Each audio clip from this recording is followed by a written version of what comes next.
Come on, the Dragons. That was the Dragons. Maitland on top, boy. Original pop. Dragon on the shirt.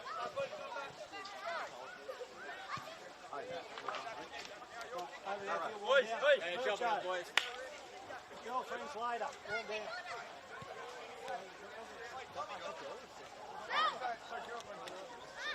They look somewhat alike. You are good. You look at Peter. You look at Peter.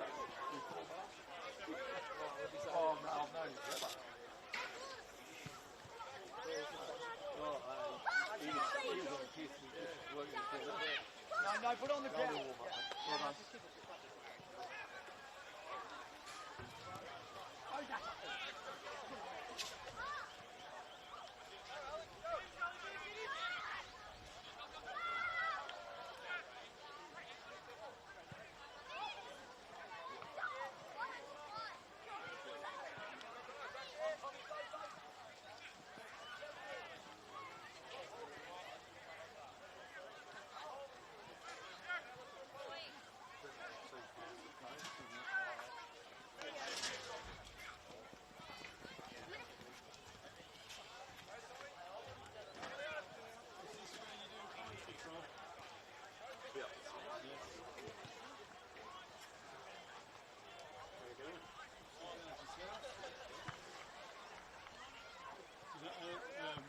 Appetizer, was it? That reserve game?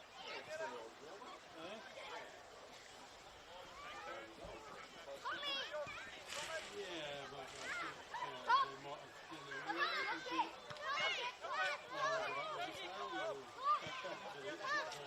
Brett? Yeah, I didn't know really whether you could have called it, I suppose, but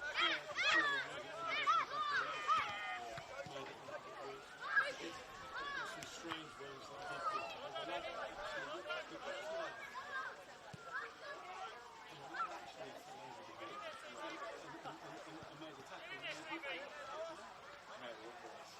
Well, I don't think he even tackled him. He actually fell over the ball. Or fell over his own feet in running. And then he went into what he thought was going to be a tackle, but because he actually...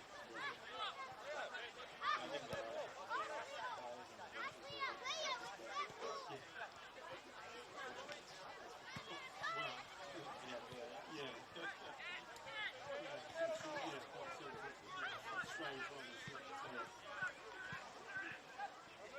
There was an awful lot of transition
most realistic. Or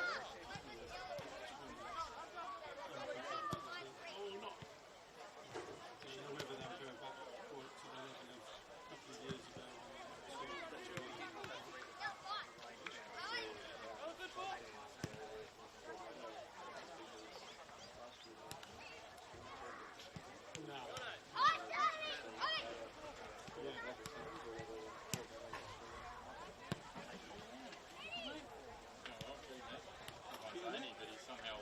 You won't find Zany until he actually steps out on the pitch.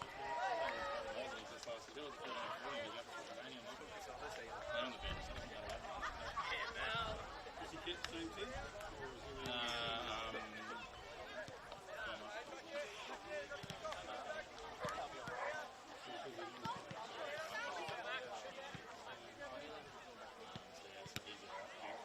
Good afternoon and welcome to Cook Square Park for today's game between Maitland and Weston.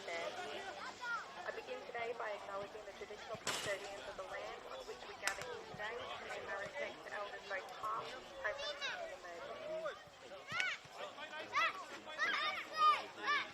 Maitland Football Club and Northern Queensland Football would like to remind all players, city officials and administrators of zero tolerance policy regarding we are dedicated to maintaining safe and suitable environment for everyone involved, free from intimidation or abuse. We kindly ask that all individuals show respect for the officials, as the game will not be possible without their vital contribution.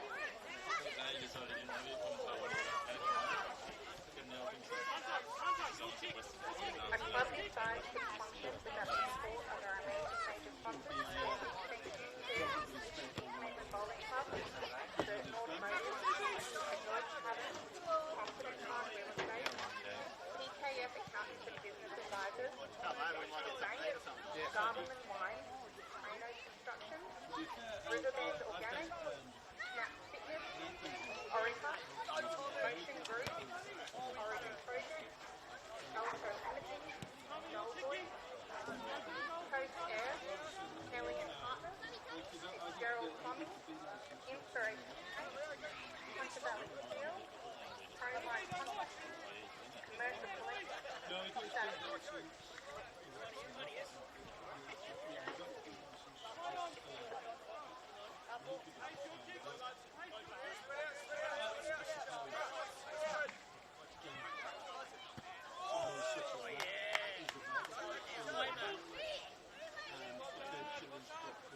Playing for Maitland FC, we have Taylor Pate, Joseph Meldman, Luke Robman, Connor Butchard, Kate Carroll, Brady Crowley, Reagan Lundy, Matthew Mail. Substitutes today, James Thompson, Joe Law,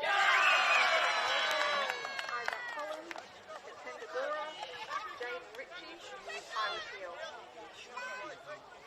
Representing Western Bear, we got Jared Rober, Brock Beveridge, Mana Iwasaki, Chris Curley, Connor Evans, Dylan Burston, Christopher Hatfield, Blake Archbold, Matthew Butler, Ryan Ender, Substitute today, Nelson Cook, Rick Simpson, Papawanaj Shigura, Riley Miller. Please remember this is a licensed venue and BYO is strictly prohibited.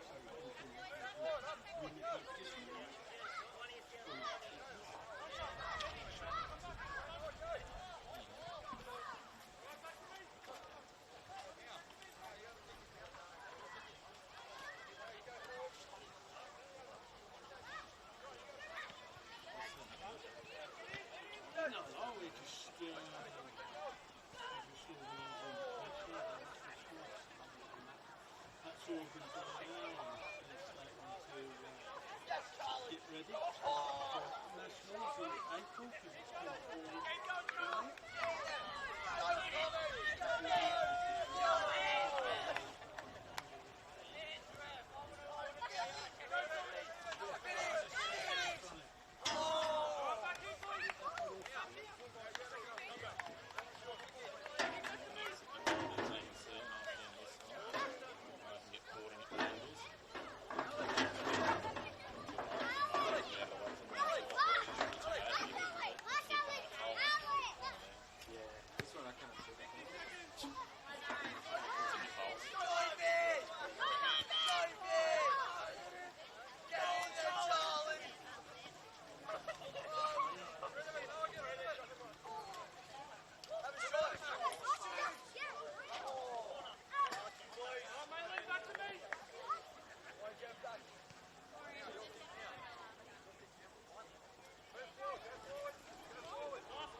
time in midfield? Or?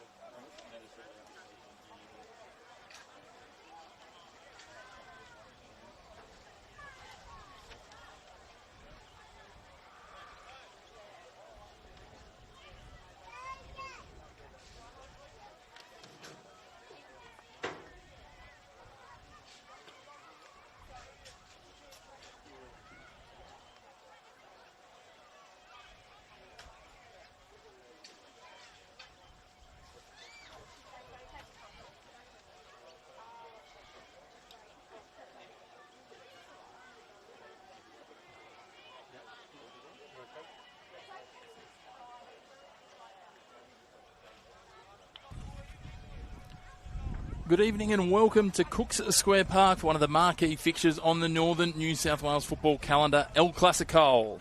It's round 2 of the Northern New South Wales NPL men's competition and the Coalfields rivalry reignites under lights. I'm Chris McPherson and alongside me tonight is Brett Angel.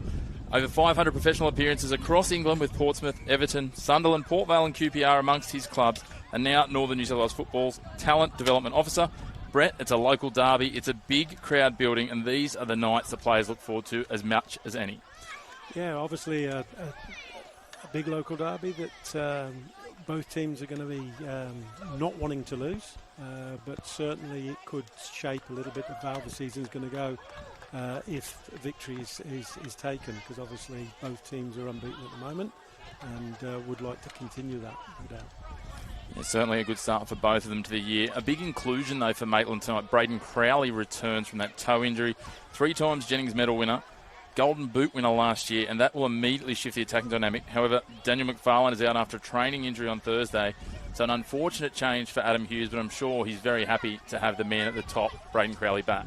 Yeah, I think certainly from what I've observed over the last year, he's certainly someone that puts defences on their toes and is also a very good goal scorer. So obviously with him back in the team, there's likely to be a threat at the top end of the pitch.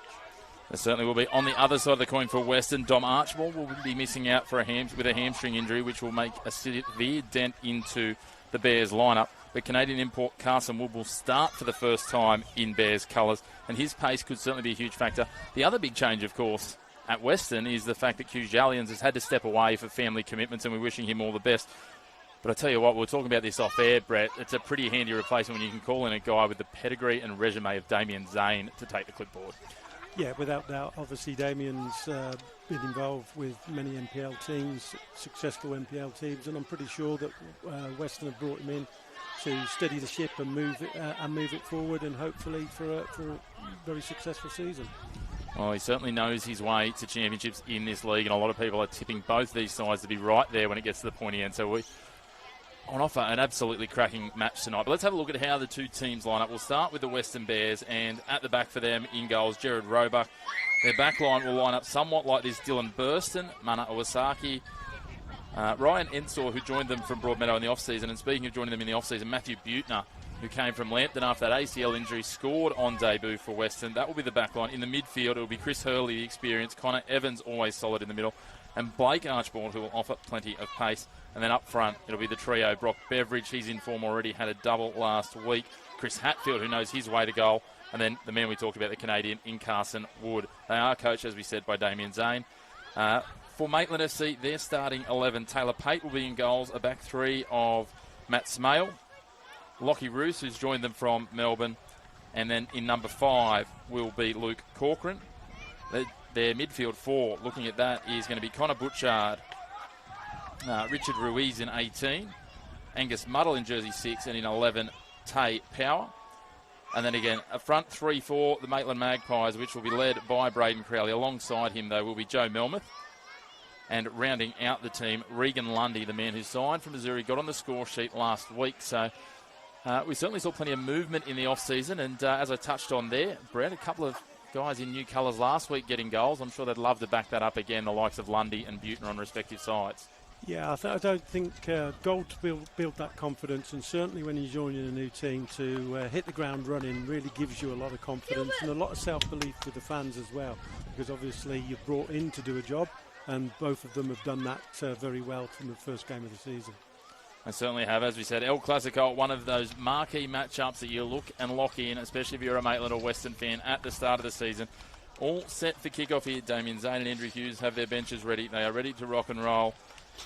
It's a mouth-watering encounter. Plenty on the line. As we said, Weston coming off that thrilling 4-1 win over Newcastle Olympic last week.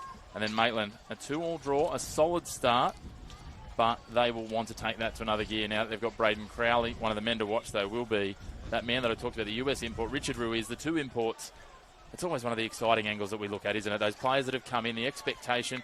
We have a look. Weston's a great example. They brought in a Korean in the off-season. He didn't quite cut it. Teams aren't prepared to roll the dice too long if you're not performing in those top sort of 4 or 5 players in the squad. That's right. I think they brought in to add that little wow factor, and hopefully they hit the ground running and they look like that. But obviously a decision needs to be made quickly if it's recognised that they don't appear as though they are going to be the star-studded player they thought they were going to have. Well, we certainly look forward to it. Two teams just in their huddles now. Last-minute conversations and instructions as they set for this one. Weston in their away kit, the green with the white shorts. Maitland in the traditional home kit, the white with the black shorts, the gold numbers. The lights are on, the scene is set, and we are ready for kick-off in round 2 of the Northern New South Wales NPL men's competition here. El Clasico is set for your Saturday night entertainment. Two sides, plenty of rivalry, separated by a little bit of geography and history. But tonight they go head-to-head here for 90 minutes. Chris McPherson and Brett Angel bring you all of the action live and free on the Northern New South Wales YouTube channel, your home of all the men's and women's NPL first and reserve grade all season live and free. Make sure to stay tuned across the season. Plenty of quality football to come in what looks to be maybe the closest season we've seen yet. Our referee gets us underway, and it will be Brock Beveridge who gets it started. Immediately Weston looking for that diagonal ball to go on the attack, and it trickles across the sideline. And the ball will be pushed back, and Matthew Buettner will take the throw.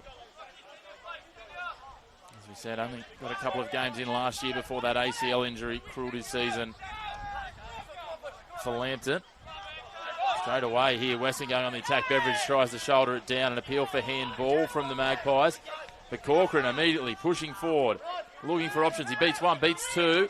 Numbers pushing through. Can he get the ball out in front? Just gets the angle a little wrong in trying to find Regan Lundy, the former Missouri man. Western side known for trying to utilise those diagonal lofted balls across field to try and pick out players, especially the likes of Archibald. Only one Archibald in action, as we said, with that hamstring injury to Dom. So Blake, the only one rolling out today in Bears colours. Of course, the other change, Brett, at Western this year, the brand new stand and setup and everything else there. It was much anticipated last year. They went through some challenges, as have Maitland here. They've got their new change rooms as well. So both sides with new housing, we might call it. Yeah, I think that's a sign of where these two teams really want to be. They want to be at the top end, and they want the facilities to match that. And they're sort of very much go-forward clubs as it is at the moment. Appeal for a foul there. They certainly are, and we might touch on the surface in a minute as the ball comes out wide, finds Buettner in some space. He crosses it in dangerously, just beats the leaping head, falls for Evans, doesn't come off though, and eventually it's cleared long by Maitland as they look for Crowley. And Roebuck has to come out of his box to loft it forward, and Evans is back there to get that pass. That was a tremendous ball in from Buettner there. He got round the back, and a great ball in. And unfortunately, it never found a head, but it was a great ball in, waiting to be headed. He's certainly got a dangerous cross on him, Matthew Buettner, and you can see why Weston were quite keen to bring him in this season. Playing a little deeper than he would normally play as a fullback today. Opportunity here as Hatfield goes down in the box, but play on his rule. I'm just touching on the surface, talking to some players from both sides beforehand. Both really impressed with how this surface looks, and certainly from our vantage point, Brett, it looks immaculate out there at Cook Square Park tonight. Yeah, it looks very green, looks very, should we say, flat, and a perfect day to. You can't have too many excuses, I would have thought. And certainly not, as Carson Wood gets one of his early touches there, the Canadian import. Now it goes back to Corcoran in the back line. And plays it out. Lundy dropping back into the slot. Muddle. And they continue to work forward here.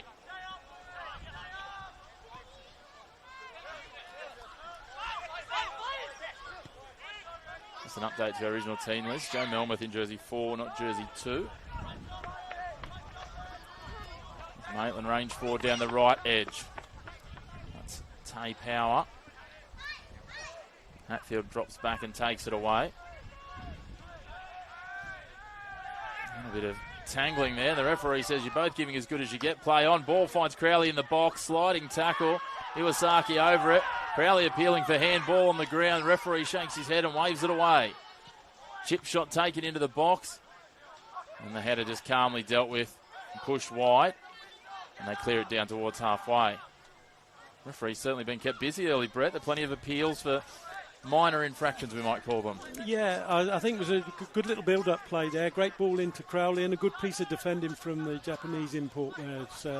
Although he got caught up a little bit, but I thought he defended really well to sort of smother the ball and stop Crowley getting a strike in. He certainly came into his own towards the back end of last year with Saki, so we'll see what he can offer as he settles further into the NPL. Here's Wood. That's a nice touch. We know he's got pace. He puts it out in front of himself. Plays the ball forward. A little heavy looking for Beveridge, but you can see the idea as Pate tracks back and picks that up off his toes just inside the 18-yard box. Yeah, that's the same for both teams, I think, where the final ball in's just been a little bit heavy, and I think it's promised a lot, but it's just not quite delivered there. But if they keep doing that, they just need to just take care of that final pass and that final execution.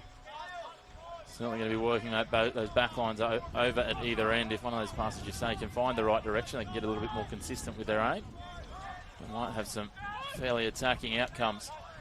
As Maitland are happy just to work this across the space at the back.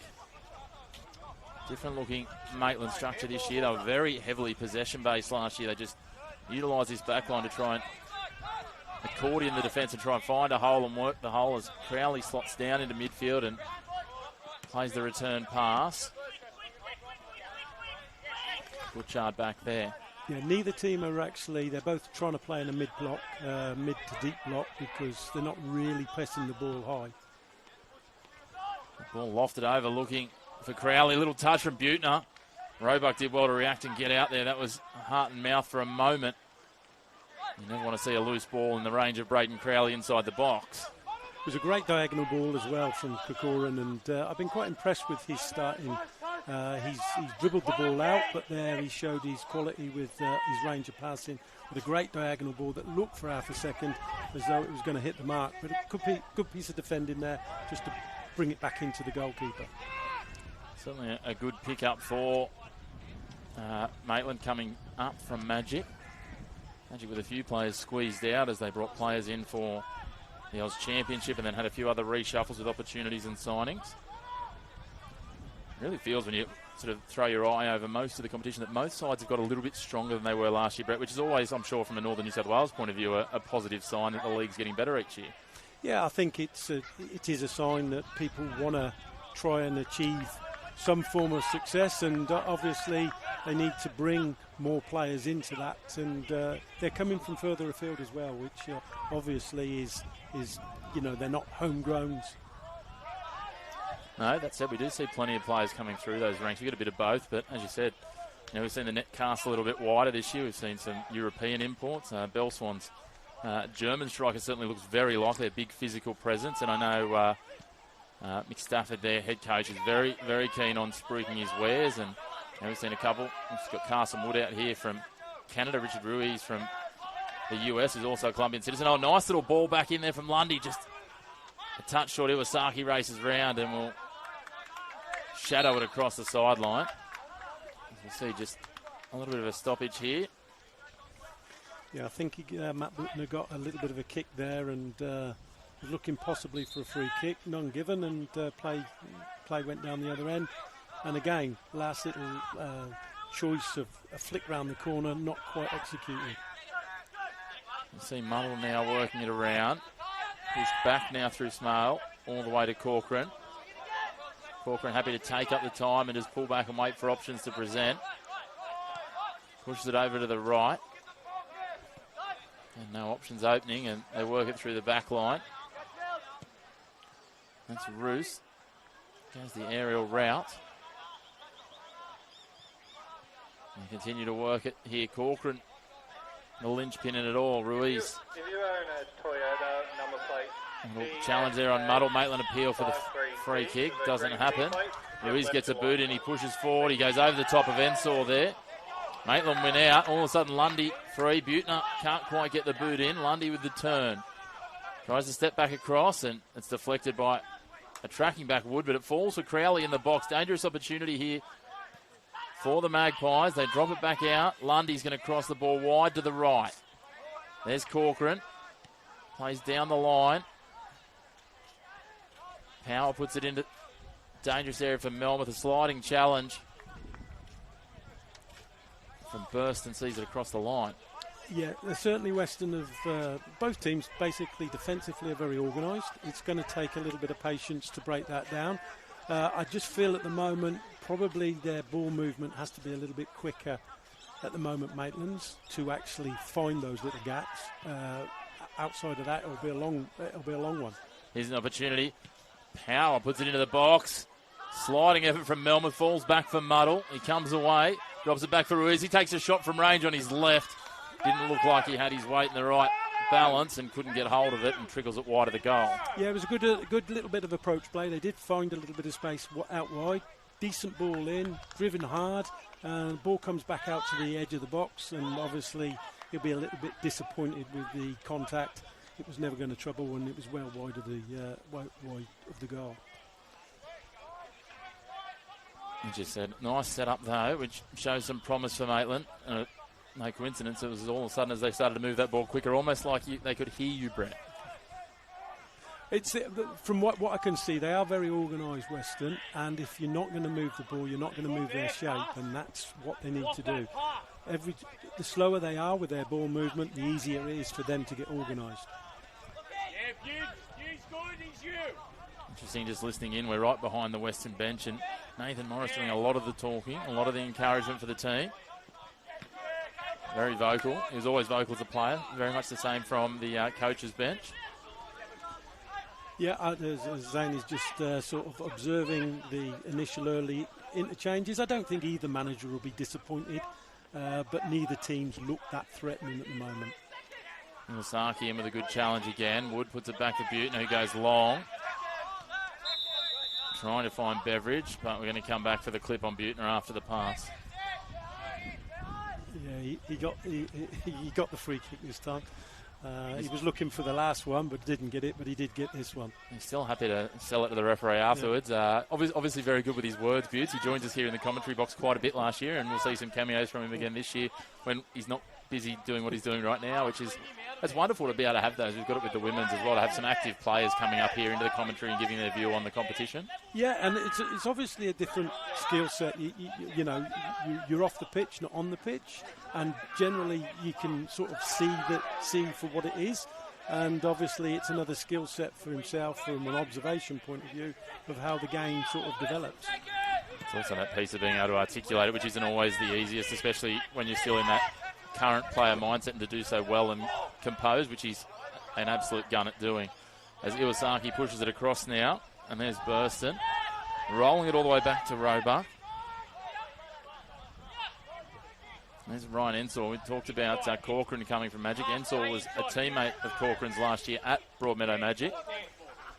Now Butner again finds a little bit of space, plays it out in front. Wood puts on the afterburners. Can he get the cross in? Drives it into the box. Not quite cleared away, but second effort gets it there, and Ruiz outpaces his fellow North American there for the ball as Crowley is all over it. Iwasaki wins out in the end. Butner down the line for Wood. Wood. No, the ball comes away there. Nice tackle in the end from Butchard. Smale, and just a little heavy with the contact there from Archbold. Yeah, again, lots of pressure, lots of, players are not going to get too long on the ball. And at the moment, realistically, they're cancelling each other out. Certainly seen some nice touches from both sides at different points. Weston really looking to attack down this right edge, it seems. Butner and Wood, and with the touches and pace we've seen from both of them so far, you can understand why.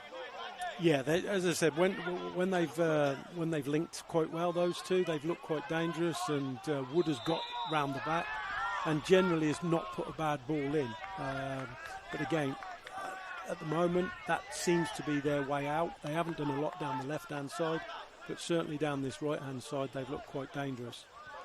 Similarly, Maitland going down that side with their right with Corcoran down to Power. They play back here to Smale. Crowley. Noticing Braden Crowley dropping into that midfield alongside Ruiz quite a bit. Yeah, I think they're just looking for that little bit of space or making making them make a decision, which Corcoran did there. Opportunity here for Melmoth. Pushes it into the box. Crowley gets a strike but doesn't get much of it. Just skiffed it out off the outside of the boot. And then Wood manages to drive it down long towards Archibald, who hits it into Evans in midfield. Again, good movement down for Maitland down their right-hand side. Got themselves into a good position. Decent ball in, but unfortunately nobody on the end of it. And that's probably synonymous with both teams at the moment. I'll tell you what, though, you won't get many opportunities like that where Braden Crowley mishits those in the box. So you have to be very alert if you're Weston, sorry. The ball brought down there. Lundy dropping back, trying to create that space. Now they work it through Smale. Cross now for Lockie Roos.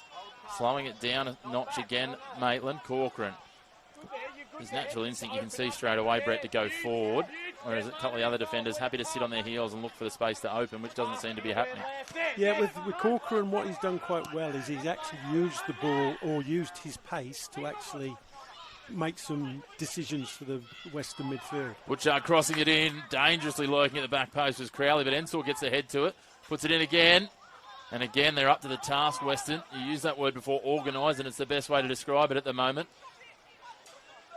Yeah, this time left-hand side, Maitland have got in, but decent defending for the back four there from Weston to clear the danger.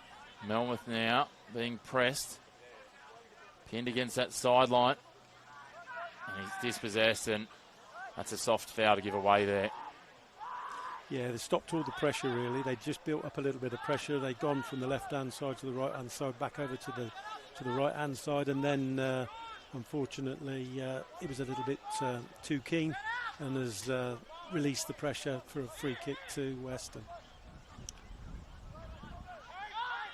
Ensor will be the man to take the free kick. It looks like he's going to go long and drives it up over halfway where there's a contest, and Corcoran, as he's done in each time he's gone for any contested ball, comes out on top. He's been very strong for the Magpies early here.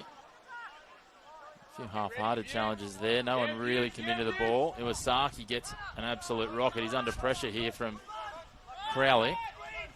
He's done really well there, Iwasaki, with his touch, because that was really given a little bit too much pace on the ball there. He did do well, and that nearly turned over again in the centre of the field. And then, surprise, surprise, who comes in and takes the contested ball? It's Corcoran. He's been, I think for mine, he's been absolutely the best on the pitch across the opening 15 or 16 minutes. It certainly is. It was interesting there, though, that he didn't go forward. So realistically, his choice was to play backwards. So him winning the ball didn't really gain much of an advantage because of his decision of passing it back. Muddle, a pinpoint pass, finds Butchard. Butchard threads it into the box looking for Lundy. He's under pressure. Iwasaki's all over him. Butner arrives for support and takes it away. He drives it down the line. Smale gets up, gets ahead to it.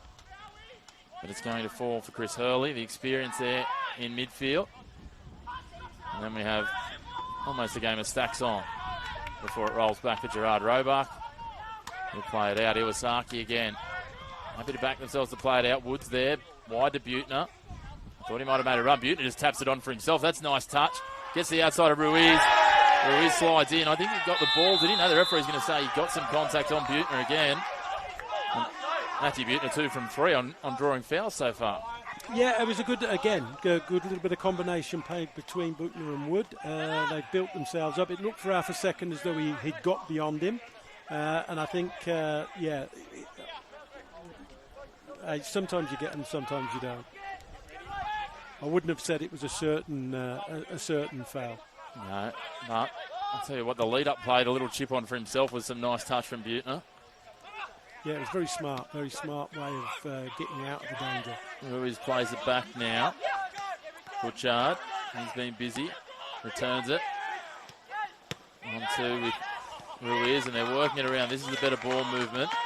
And they release to the right. And Corcoran sends it down that right flank, and it'll be Power out there. Hatfield pushing across. And Melmoth gets a touch. Back to Corcoran, who's pressing forward. He's got plenty of space. They're just retreating away from him. Happy to just try and clog the lanes. Ruiz is there now. Putting it forward, gets it directly returned. And can the American conjure here? A little tap on Lundy. Ryan Ensor read that like a book and just intercepted it and cut it off. And I think that's the patience that they put a sort of 10-pass moves together, quite nice combination play, but they didn't really go anywhere. It was really just to avoiding the incessant pressure that Weston were putting on them. And when they did have an opportunity, unfortunately, it turned over.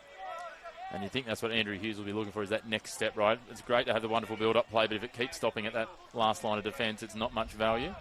That's right. I think he's, like I said, this is a very cagey game at the moment. Neither team has really looked as though they're going to open up the other team easily.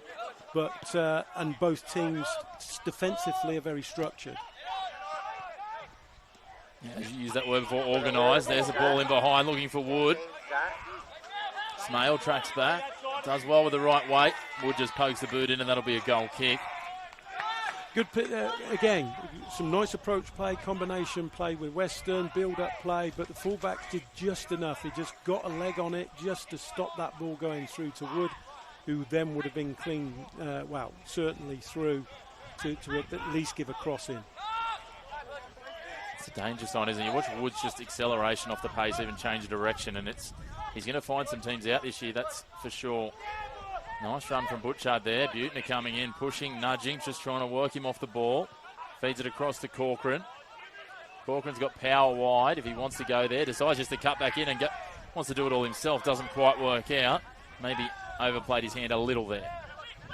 Yeah, it certainly did. That's a couple of times he's used his pace to create a little bit of danger for Maitland. Lundy with a nice touch there. Beats Buettner. Can't get past Iwasaki. He's been a rock at the back so far for Weston. Now he finds himself working forward with some space. Sees Ruiz coming and drops it back in the pocket for Buettner. He'll play it out now for Connor Evans. And now Ryan Ensor, they're pushing up.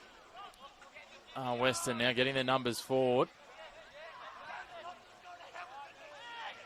They've got 8 of their players across halfway, and he feeds it out wide for Buettner, who's racing down the right here. Pushing forward with a nice run, cuts infield. Good strong defence there from Regan Lundy, though. Buettner chanced his hand, didn't quite come off for him. They didn't, but they were patient in their build-up, Weston, and then they hit the diagonal into Buettner, and it was just a 1v1, and probably should have gone outside him rather than inside, but decided to go inside, and there was too many bodies. It was a favourite move for Weston last year. It was quite often Chris Hurley, the executor of that diagonal pinpoint ball, looking for one of the Archbolds. And there's that man now with the captain's armband on, who the ball ricochets off at a rate of knots and goes across the sideline for a throw in deep in defensive territory for Maitland. Lundy, that's a leg on it, falls again for Hurley. Plays it in. Reflex pass from Hatfield doesn't work out, but they keep possession in the attacking half to the Bears. Buettner now with Lundy tracking across, feeds it into the box, finds a target. Can a strike come? Can Archibald? Not far away. Just over the crossbar. And I think Pate was a little late to react to that, but doesn't matter as it's off target. It was good combination play. Iwasaki out to Buettner. Buettner into the centre forward. He just dropped it off, and then a decent strike from Archibald. That, I suppose, if it's on target, it gives the goalkeeper plenty to think about. But as it wasn't. It's just gone a couple of 3 yards high and wide, but nice approach play, and about the best bit of play, I think, that has created a finish or given us a shot. That's a nice ball in, looking for Beveridge, but the flag goes up. It must have been tight. But the assistant referee right on the spot. Flag goes up immediately, no delay. Nice and clean and confident in his decision. But again, Archibald's then picked that ball up in that sort of little pocket of space and found his strike partner. So now they're just building, I feel, there, Weston now, getting a little bit more success in that final third. Certainly had some success working it around, picking apart the back line of Olympic last week. Looks at a bit tougher task as a half-hearted shot comes in. A bit tougher task against Maitland. And again, understandably, round one can be a tough one for new teams and new look teams. As we saw for a few sides last week, they look probably a little rusty after the off-season we've had. Yeah, now it's sort of reverted to type, this being a bit higher, but they're not really pressing so much to win. Bittner there and Evans. Just exchanging in midfield here. No one really coming out on top. Evans comes away with it. Wood's got space if he wants it. Evans cuts back inside. Muddle gets a boot. Now it's passed on. Archibald, will he take a strike? He feeds it into the box. Handball. Looked like it could have been, whether he was inside the box or not. But the referee doesn't call it. He will call that foul. Lundy just off balance and hangs the leg out. And sometimes those ones do go against you when there's some incidental contact. Yeah, it's the last sort of 5 minutes. I think Weston have just started to just dominate in that middle of midfield. They've had a little bit more success, and they look a little bit more threatening in that sort of middle to final third now than they did probably at any time up to now. It just really feels like they're putting their foot on the accelerator a little. And I'll tell you what, the man that put his foot on the accelerator with a double last week is over this dead ball opportunity. Can he strike it and look for top bins?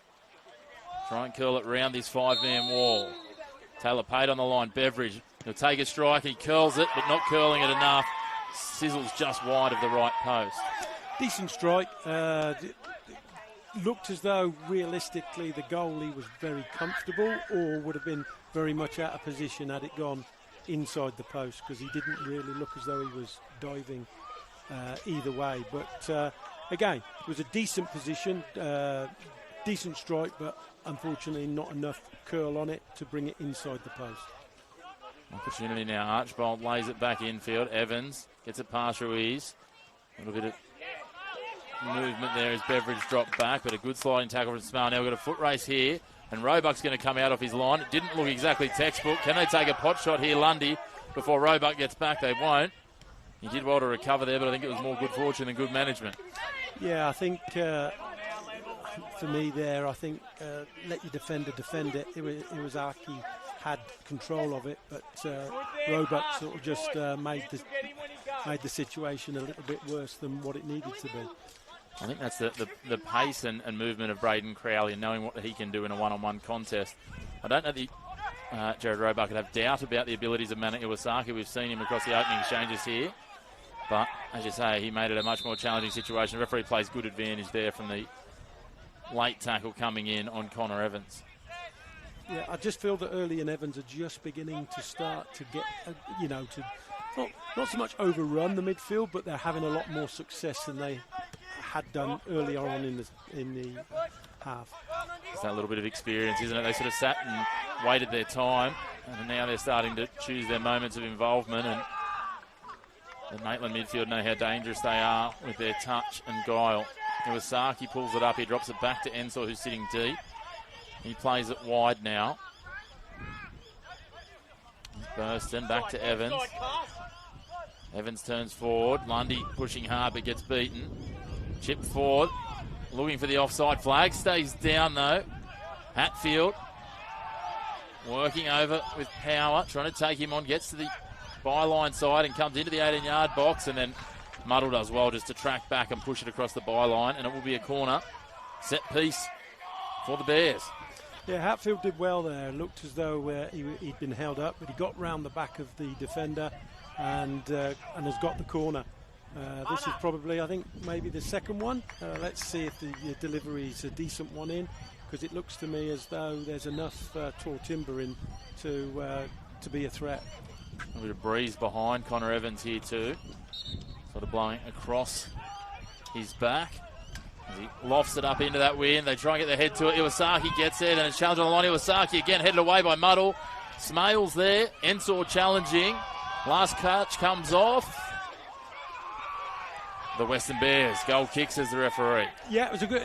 He had two bites of the cherry, Iwasaki. The first one was a clean header. The second one was a little bit more as it come straight back to him. but on neither occasion did he really make it look as though it was going to end up in the back of the net. Smale with a long ball, finding Crowley, chested on. Butchard back to Crowley, playing it forward to Lundy. Nice little touch immediately. They keep the ball moving. Melmoth goes wide. Powers out there. He's got Muddle with him if he wants him, but he goes into the box, a little touch on, and it's pushed wide there, the last finish. The movement was good. The finish just off target. Yeah, it came to was it Muddle? It came to him very quickly. I think it came off one of the defenders, and he's just stabbed at it, and unfortunately it's gone wide of the goal. Promising for Maitland though. They've sort of been on the back heel for quite a few minutes. As you touched on just before, Weston had the better of probably the last 10. Yeah, and also they had a player over there and probably didn't quite make that as clear cut as potentially it looked at one stage. Buck directs them all deep here, and he lofts it to the air, and I think that's going to drift its way over the sideline. All of that build up for not a lot in the end. No, unfortunately, I don't know whether it's the wind, but it's sailed out near the halfway line. Working it here, Beveridge pushing. Archibald gets up with the press. Good work there to move it back and find an open avenue, but all of a sudden, the Bears pushing up, trying to put the pressure on. Butchard traps it down, gives it to Lundy. Ruiz hoofs it long with the left boot. Racing down there is Power. He goes in at 100 miles an hour as against Burston. Burston down. I think he might have taken a clip on the side of their head in the end. Yeah, because the ball bounced up. It was more, I think the pass from Ruiz was more of a sort of under pressure pass rather than I've seen somebody out there. But as it turned out, there was sort of a 50-50 half a chance for one of the Maitland players getting on the end of it. But good defending there from Weston. But it just showed again, certainly in that top end of the pitch, they're not Maitland are not going to play out that easily when the pressure's applied. Weston being selective on when they apply, but as I say, once they do, all of a sudden, and here we go again, it looks like they're going to try and push the press for a little bit of an extended period here. But they manage to free themselves up, and again, no surprises through Corcoran, but you can just see the little bit of rush of blood coming now. Maitland feeling that pressure, and Corcoran's been quite clinical with his passing previously, and that one well off target looking for Power. Yeah, I think what we've seen now is the makeup of the game where I think Maitland are being asked to play a yard quicker than they're normally used to playing, certainly when they're trying to basically play out under pressure. It really feels like Weston are kind of pushing it at their own tempo at the moment, doesn't it? It's one of those things sometimes. They say that styles make fights, but if you can get drawn into the other person's style, it can be a little awkward. Yeah, and I think they're getting good possession now, whereas I'm not so sure Maitland have always got that or had that good possession in the last 5-10 minutes. Wood, Hurley, nice ball back for Wood. He cuts inside the touch, a little heavy, but Smale gets a boot in there. Ruiz controlled, gives it off to Butchard, gets free himself. Now drives it forward, looking for Crowley. That's a nice ball. Ensor gets a little clip on it, which slows it up and gives him a chance to get in behind. Now they go to Muddle. He'll play it out wide. Powers there, driving down the right. Cuts back inside, feeds it into the box. Melmoth's got the ball in, and Ensor is there, clearing it over the sideline. I think, again, great approach play, but realistically, Crowley's been involved in the link-up play. The ball's gone out wide, and then there's really nobody else in there to make something of that cross in. So but this time I thought their combination play was very bright. Got into that final third, got a cross in, but again, that's come to nothing because it's been defended by Weston. Butchard now. You almost feel with that front three that Lundy might just need to push in from the left edge if Crowley's dropping back to give them at least a presence in there if they're going to go down that right edge. Because Power's doing so well on the right edge, setting things up. That's right, and they've had some success. And when the ball comes in, if Crowley's not in there, realistically there isn't anybody in there. A little bit of emotion coming here. Lundy and Butner. He's been at the centre of a little bit, Matthew Butner, down on that edge of the field, and someone's pressed someone's buttons there, and the referee's decided. I think they're arguing over who was getting the throw in, and now the assistant referee points in the favour of Weston, but neither of the players taking a backward step in their new colours. No, I think there's been a few, should we say, decisions, or they are coming together down this, the left-hand side, the right-hand side. But again, we're at it again. But it is a local derby. It certainly is, and both of them fully embracing the rivalry, which is always entertaining to see. There's a fine line there, and you feel like it's just pushing against it, which is exactly where you want the spice of a local derby.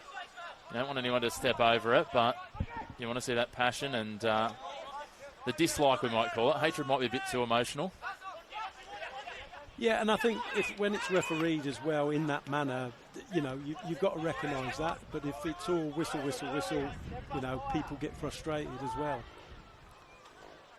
Certainly do. There's nice control there from Power. He drops it back in for Ruiz. And plays it wide now, Smale. Dropping it in to the midfield. Power and drifted centrally. Ruiz again on the ball.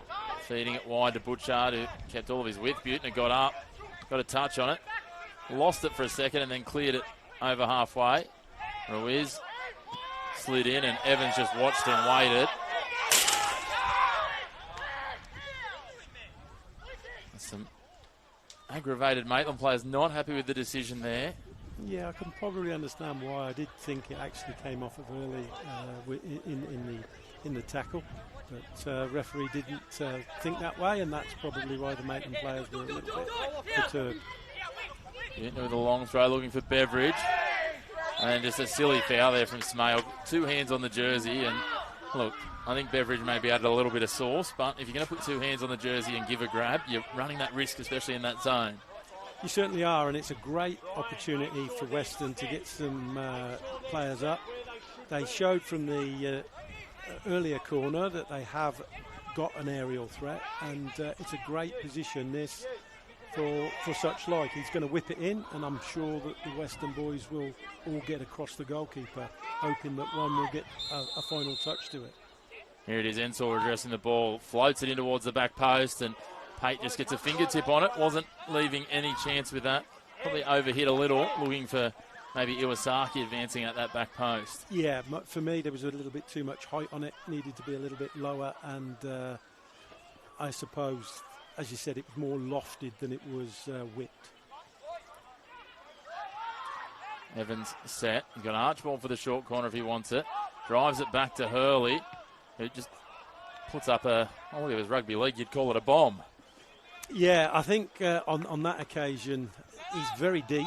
He probably would have wanted a touch before playing it in. I think what's happened there is that Hughes has done his homework on the potential set plays, because 2 Maitland players went immediately as that ball was on its way to close that ball down, and I think he'd have been used to getting a little bit more time. A little bit of confusion there between Ruiz and Muddle, and it falls for Hurley. Buettner now plays it for Wood. Wood drops back to the defensive edge. Lays it off for Hurley again. Hurley tries to fire the needle. Thread the needle, I should say. And now Maitland come away with it. Again down that right edge with Power.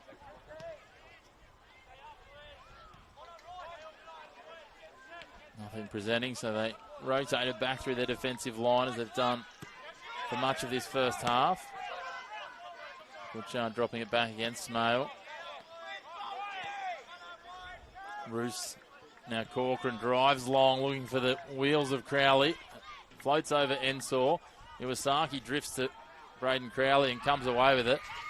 They both end up on the ground, both happy to continue on, and then Tay Power just shrugs Iwasaki to ground. To be fair there, Brett, I think Iwasaki was probably going to ground anyway. He probably didn't need to touch him. He didn't. I think realistically Iwasaki felt that he was Crowley had fouled him, and then he got back up, and then I think he was sort of looking for the foul for the second one, which the referee actually gave him. But in that occasion there, Corcoran's gone long, diagonally to Crowley, and that's where they've potentially looked quite dangerous with the ball over the top for Crowley. Ball back, looking for Beveridge, but Roos all over him and reads it well.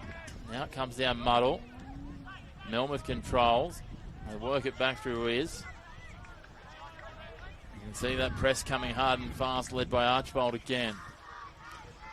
Yeah, as I said, they don't give any sort of length of time for Maitland to make easy decisions on the ball. Then they've got themselves now in a structured shape, and they're happy for, realistically, Maitland to keep the ball in that area of the pitch or make decisions. Maitland go long here looking for Lundy. Iwasaki back there again, covers the space, pushes him out wide, force him to try and go around. They lock arms over the ball, and this one is going to go in favour of Maitland. A good run from Lundy, and we've seen Crowley do that, and not so much from Lundy, but certainly it's a ploy that's potentially giving some questions for Weston to answer. And now from that, they've got themselves a decent free kick that they can put into the box. Trickling down towards the last 5 minutes of regulation time, and it's fairly hard to say that either side is really on top. They've both had their moments. But could this be the moment that opens it all up? And Lockie Roos over the ball. Henry Hughes asking for the towering Richard Ruiz to get into the box, which makes sense, and he almost gets a touch on it. It's parried away by Roebuck. I think that might have actually beaten everyone, or did he get a glance? That's an extremely good save, because realistically he must have seen that very, very late, because I don't think anybody did get a touch, but it was the perfect in-swinging ball that basically nobody gets a touch on, and it ends up in the back of the net because the goalkeeper can't move until somebody actually makes contact. So a great save for me there, and a great ball in. I think he would have lost it in Ruiz's hair to start with, and then, as you say, he would have been planted looking for where it was going to go and which angle it was going to deflect off at. As this one's crossed in dangerously to the back post, off target, little flick on, and the keeper gets a parry to it. Threat not completely dealt with yet. And now Butner will drive it back towards halfway, where Richard Ruiz is back there, gives it off to Power, who's on the left now. He keeps it just millimetres inside the touchline, carves through the defence, takes a strike, but it's well off target. You can see what he's trying to do there, but just didn't get the angle that he needed.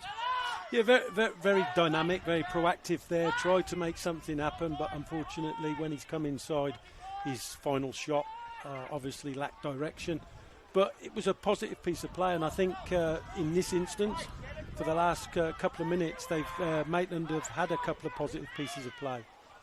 Certainly build the confidence and see what momentum they can take from it. That's a good acrobatic effort from Corcoran over the top.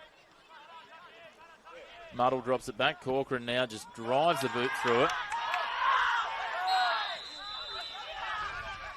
Got a challenge after the fact. The referee's going to go to the pocket.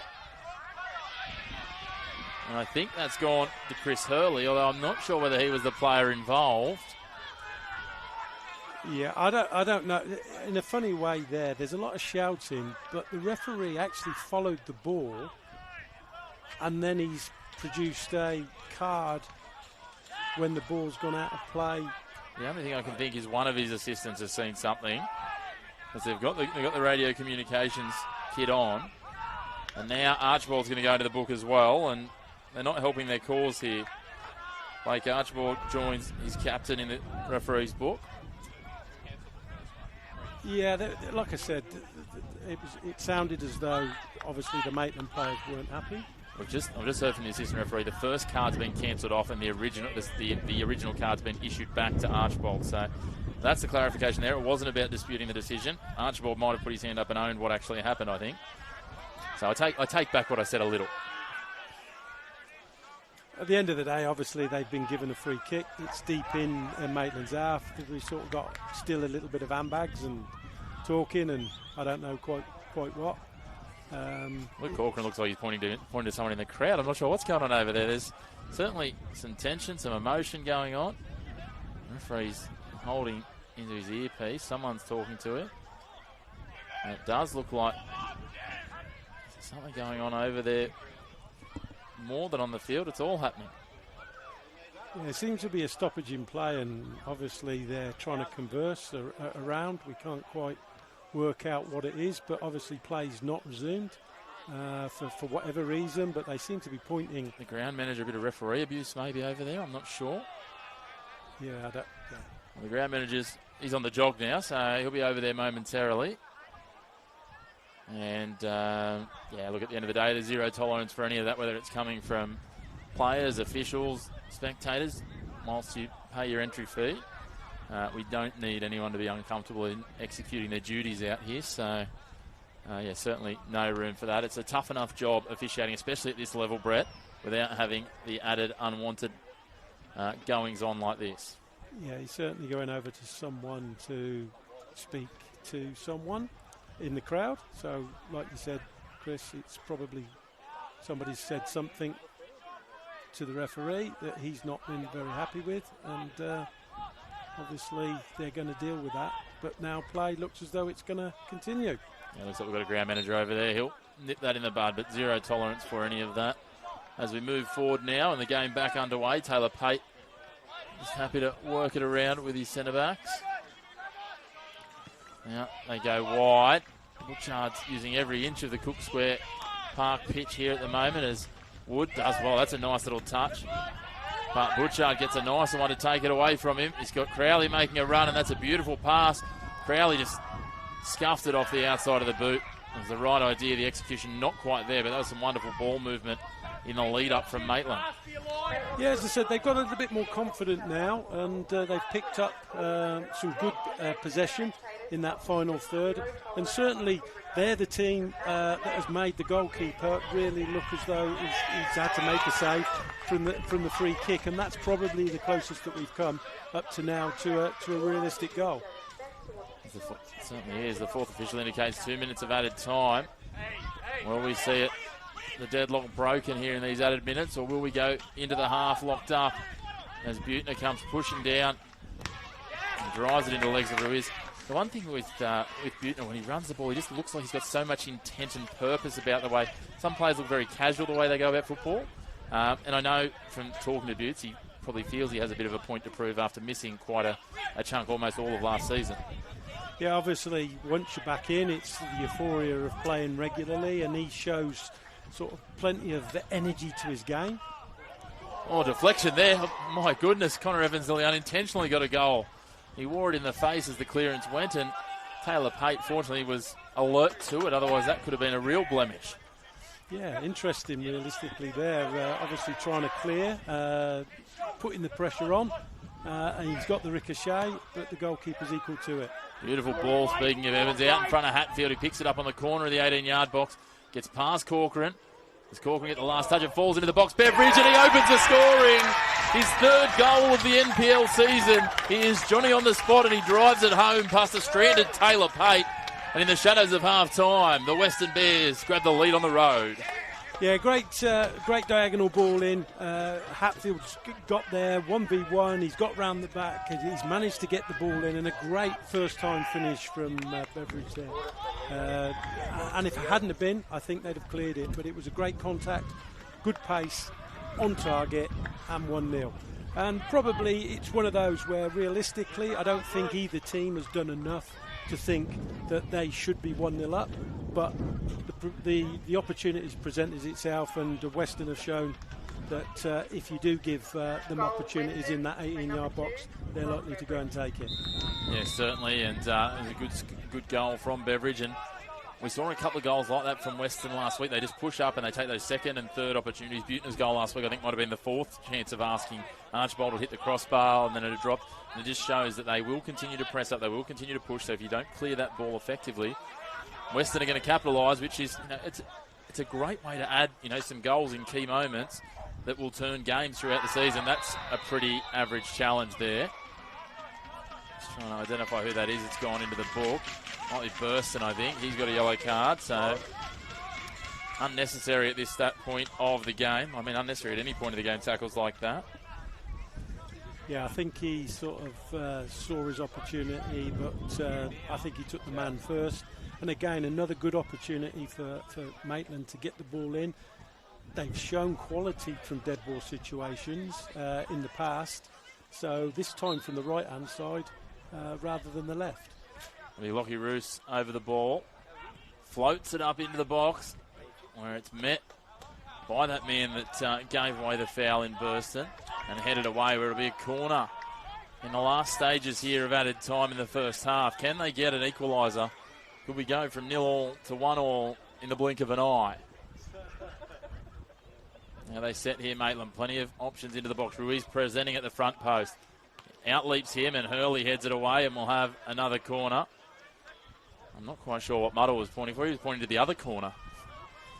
Yeah, he might have a special penchant for the ones that come into the wind, maybe, Muddle. I'm not sure. See, there's some good movement from Maitland. It's now about the delivery. Certainly is. It'll be Roos again to deliver. Drives it up into the wind. A little glancing header. Muddle was scraping across to try and get a shot away, but the referee's whistle says that is half-time. And while the balance of play has been mostly equal, Weston have taken the advantage and head into the sheds up by 1.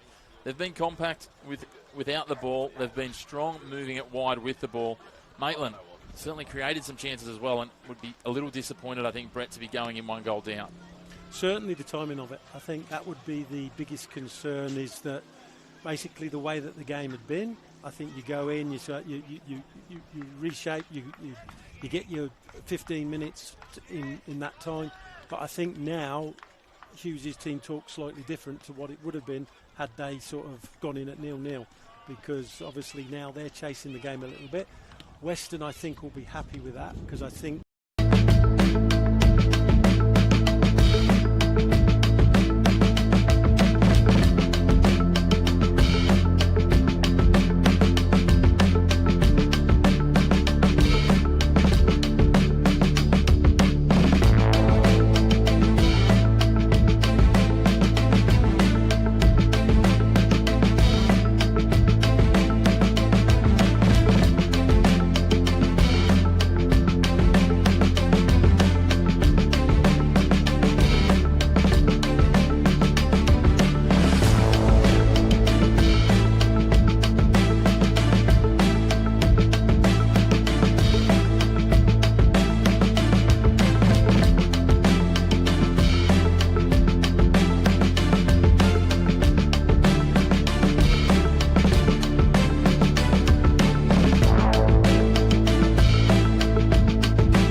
Oh yeah, that's the feeling.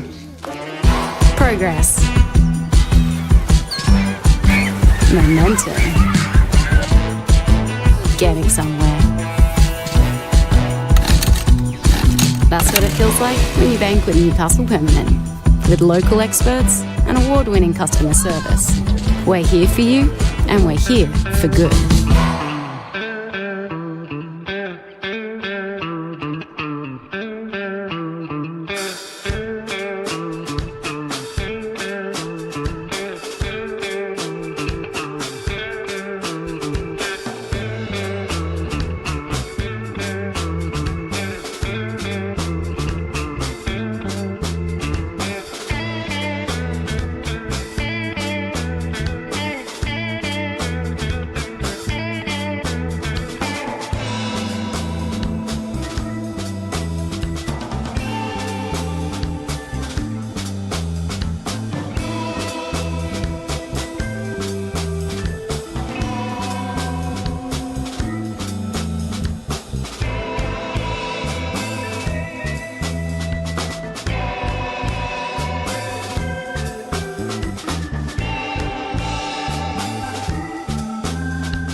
That's the feeling.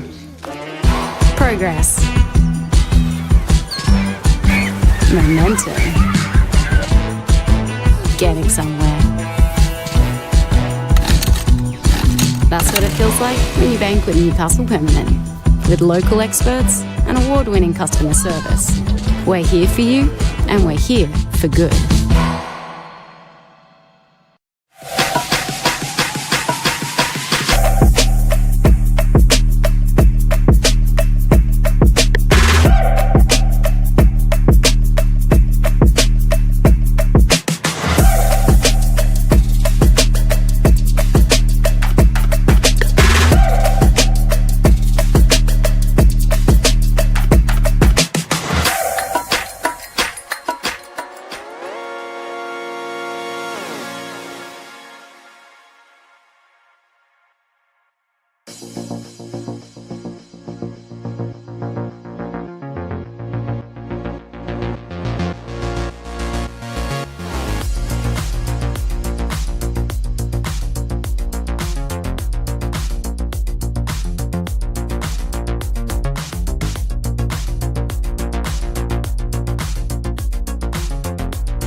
Danielle had probably been in goal.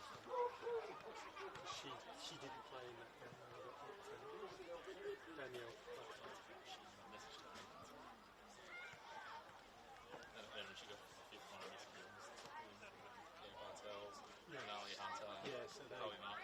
So they had a few extra back. But they're not, I don't think I think they give the sort of next group probably going now. But they won't give the top. Yeah, where they're going to go back to the old. Yes, that's right. First of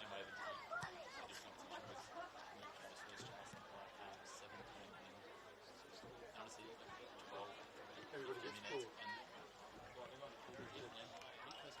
Yeah, no.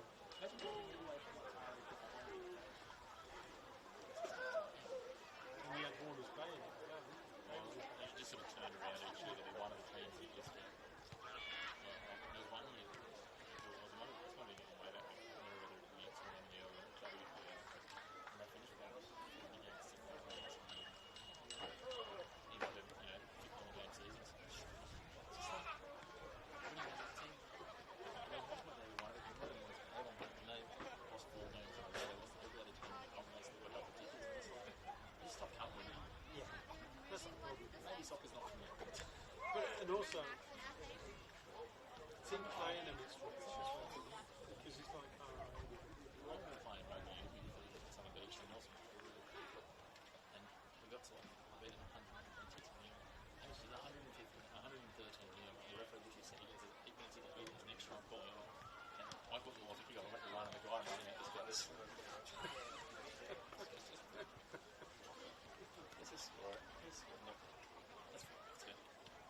Nobody will in those. It's like the kids.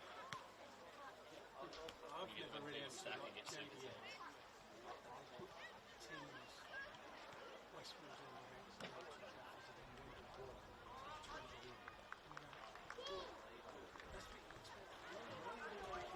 that as a fixture.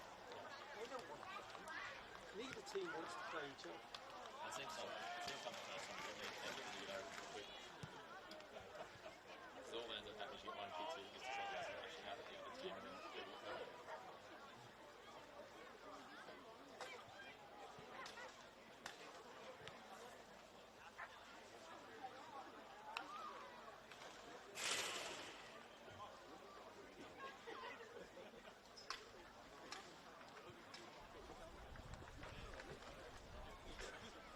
Well, welcome back to Cook Square Park. We are all set, just awaiting the arrival of the away side, the Western Bears, for this second half of El Clasico. Chris McPherson and Brett Angel bringing you all the action. And Brett, despite the fact we only had one goal, we certainly had plenty of action, plenty of intensity, plenty of maybe short fuses getting towards the end of themselves during that first half.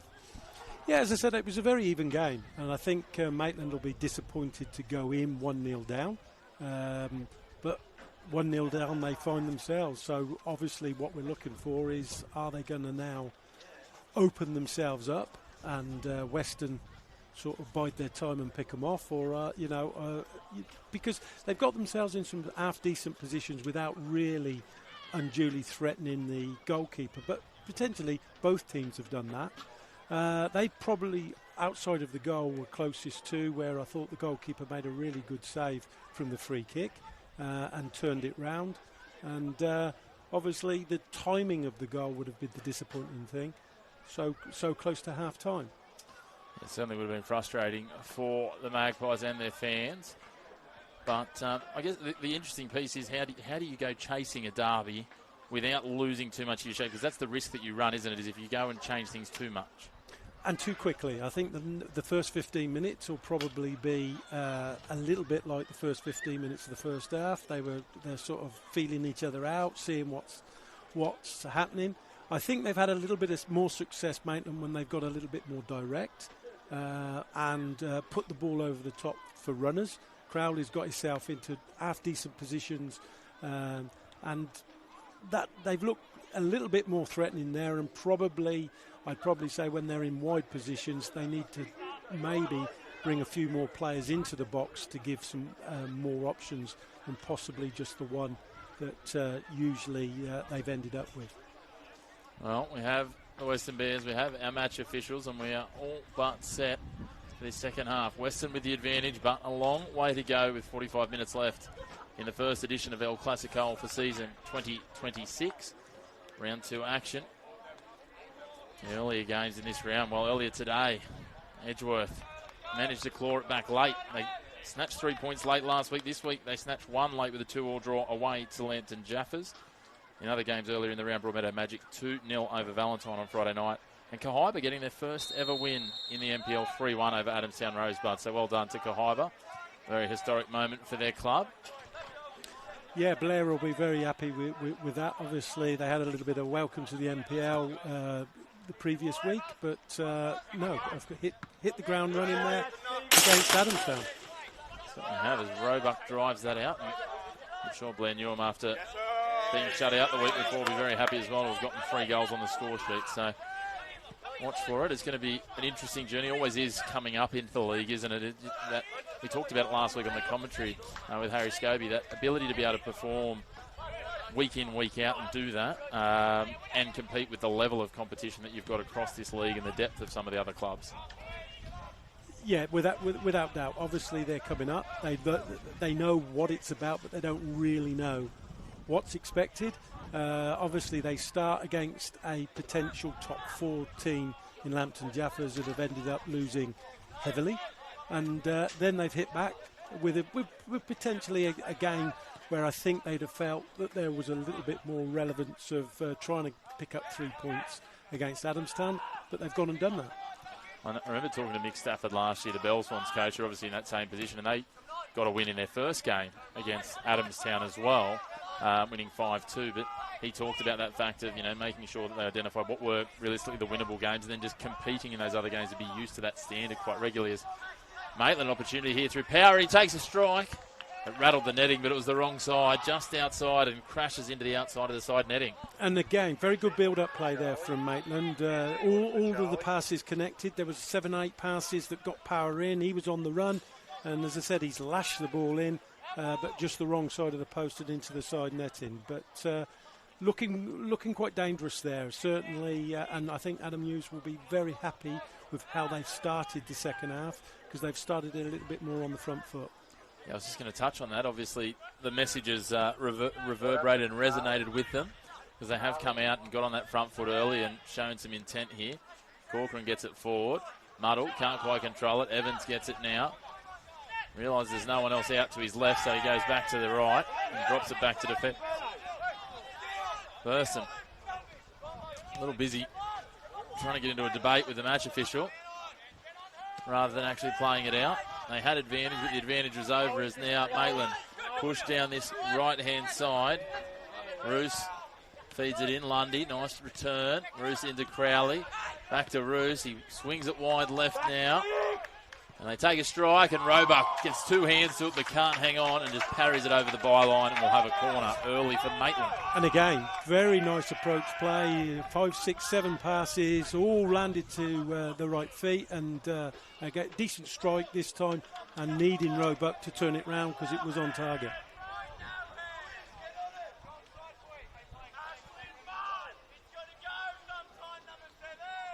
So it'll be Roos over the ball again. Kelly with the wind behind and across him. Drifts it in short, handed away. I think it was Hurley that got the contact. Muddle will race out to follow this, but decides to let it roll across the sideline and take the throw. And he hands it off to Power. Now limited for options at the moment. Not many white and black jerseys presenting. Eventually he finds Lundy. Power now traps it back underneath and drags it back. Plays it in nicely between two Western Bears and feeds it to Ruiz, who then gives it off. They swing it wide now to the right. It's Corcoran. He feeds it down the line. Reaching for it was Hatfield, but doesn't get it. Now Lundy crosses it into the box dangerously. Iwasaki's there, though. Buettner with an acrobatic clearance on the left. And Muddle did well to get the first touch, but couldn't control the volley and powers it to the left of goal. Unlucky. He did a lovely little flick over the defender and then the volley. Unfortunately, the volley was just a little bit off target. But again, got in round the right-hand side. Iwasaki again defending very well to clear the lines. But it's all Maitland at the moment. So they've started in the manner that I think Hughes would have wanted them to. So there's a bit of a challenge there between Corcoran and Hatfield. Referee not having any of it as Haight clears it away. Now Weston just trying to find a response to this early onslaught from Maitland, and that's well won by, I think it was Melmoth there, and Lundy rolls it out for the overload, and Power. Step over, step inside, can't come away with it, and Hurley gets it. Feeds it now to Hatfield, who taps it on but didn't have enough contact. Melmoth and Evans tangle. And free kick awarded to Maitland. Certainly a lot more confidence, I feel, from Maitland. They've started in the right manner. They've put Weston, asked a lot of questions of the Western defence in this early initial sort of 5-10 minutes of the second half. Got a couple of decent strikes on, made the goalkeeper work. So they'll be very happy with how they've started this second half. They certainly will. As they whip it in now, Corcoran, Muddle, he got the touch but just couldn't get any power on it. And Roebuck was on the money, diving for that one. He takes it away. Yeah, again, good approach play. Corcoran whipping that ball in. Muddle getting across. Wasn't quite the angle, the right angle. Was probably a little bit outside and couldn't get the right angle to trouble Roebuck. Maitland went out here. Muddle feeds it into Crowley. Drops it back to Ruiz. Playing as the anchor in midfield. He feeds it out wide on the left now. So hustle for it, but they have to drop it all the way back to Smale. Damien Zane starting to find his voice on the bench now. This is Nathan Morris. He's been in voice all game. Rolled on there from Power. Lundy has to track it down, returns it back to Power, who just loses possession for a moment, but tracks back and gets it. Corcoran driving forward. Hatfield with a clumsy, heavy challenge, and he's going to join a couple of his teammates in the book. He'll be the third of the players for Weston to go into the book. Yeah, I don't think he can have any real complaints about that one. Corcoran a little bit too quick, moved the ball a little bit too quick, and obviously took his legs, and in today's game that's a definite free kick and foul. Good positioning now, Ruiz. I've been quite impressed with his delivery in. So again, it's a great opportunity now for another good delivery in, and seeing what Maitland can do. Although I will say, I think they have defended West in the box very, very well whenever crosses have come in. What is the former Caroline Springs player in Lockie Roos over the ball? It's a bit of a mouthful. You've got Roos and Ruiz, and you get the two of them tangling, and Ruiz will undoubtedly be one of his targets. Big, tall American with the flowing locks, and he charges in there. He overhits it from him, and surprise, surprise, Iwasaki's there, though it falls well and parried. What a save. He'd almost overcommitted to the dive. I'm not sure if it might have taken a deflection instead. I think it was a great strike, and I think it hit one of the Western defenders and looped up over the top of the... But it was definitely on target, and again, a great ball in for Ruiz that needed defending, and Iwakata again got rid of it, but only as far as the Maitland attacker, who struck it tremendously, but unfortunately has hit the Western defender. It was bursting in the end. Roos now curling it flat at the line and headed away nicely there. Burston again coming to the rescue, and now Hatfield. Nice little chip ball over the top looking for Hurley. Hurley does well to track it back. And two players come shoulder to shoulder. The referee's going to be over there. I don't know that he's blown the whistle. It did look like a foul initially, but they both might have had hold of each other, and he might just be saying, you two are giving as good as you get. I'm going to leave you to play football. Yeah, it was handbags really, wouldn't it? And I don't know whether it really needed others to come into it, because it wasn't that type of challenge. No, but as we know, emotion's always right on the edge of boiling over in a local derby, especially the pressure cooker here with a solid crowd in at Cook Square Park, as Lundy does well to keep that inside the sideline. Turns it inside Hatfield and feeds it wide. Ruiz is there.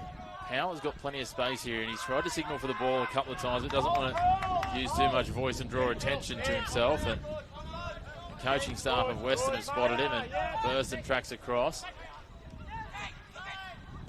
Ball fed wide, but he drops it behind the player who has to track back there. Now fed into the box, and Iwasaki drops it and sprayed wide of the target in the end. I think what's happening now, I think they've got a little bit more movement, certainly from up front and in midfield, and it's causing a few more issues for the Western's defence, which they probably weren't getting in the first half. So there's without doubt a lot more movement now from the midfield and the forward line of Maitland that we didn't realistically see, and it's obviously brought Damien Zane to the fore now, because he's a little bit concerned now with how this last sort of 10 minutes has gone. Interesting to see, as we see a cluster of Maitland players going to do some warm-ups, but we will see the injection of fresh blood into this clash. As Butner just clubs this forward, finds Beveridge, he plays it on again. Racing down the right flank is Wood, he tracks it back for Butner. Steps over, back heels the ball for Wood. Will he try and loft it in? He does. Just tries to aim it towards the penalty spot where there's only Maitland jersey at this stage. Evans gets a boot to it.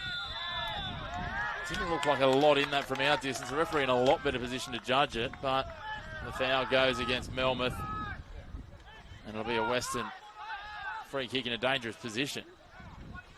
Yeah, he seemed to go to ground quite quickly with the intention of just flicking the ball over, and was likely to go down. How much contact there really was, but he's got the free kick, and it's again another good position for Weston to stick this in. I don't think he's going to shoot from there, but for me, I think he'll look for the back stick with the Japanese boy, who's shown he is a little bit of a threat from set plays. Yeah, Evans over to Iwasaki, just drifting, trying to get some space, and that's where it's floated over looking. No, they go the front post looking for Hurley, but Taylor Pate reads it well. And now he gets them moving, throwing the ball out in front. Straight away go to Power. Power puts on the accelerator, keeping it infield. He's quick, is Tay Power. Ryan Ensor's there, bodies out, uses all of his experience to form a Magic Man. And he takes it the other way. Hatfield can't get on his bike quick enough, and now he swings it wide, looking for Wood, who went one way and then had to change direction and still beat everyone there by some distance. He's got some wheels, has the young Canadian. Steps over, Burns to the outside. He's going to look to try and feed this into the box. Ball's still in. He's all over the place, but doesn't manage to hang on to it. He's dispossessed in the end, and Maitland come away with it. Happy to play it out at feet. Yeah, he certainly, those two down the right-hand side, they've combined quite well. Wood just didn't really quite, he looked threatening, but it never really happened for him on that occasion. Struggled with his feet a little bit, and eventually went to ground and lost the ball. Looks promising when they do go down that side, but they haven't been able to turn it into much just yet. Both sides, you can see the frenetic pace that's open this second half is starting to take its toll on a few players. You'd see both Lundy and Ensor there. Neither of them overly eager on really putting their hammer down to chase that ball. No, as I said, I think Maitland will be a lot more happier of the two teams in relation to the way that the second half has started. Realistically, Weston haven't really got in the game in this second half, but they've got the lead, and it's for Maitland to sort of find a way to break through.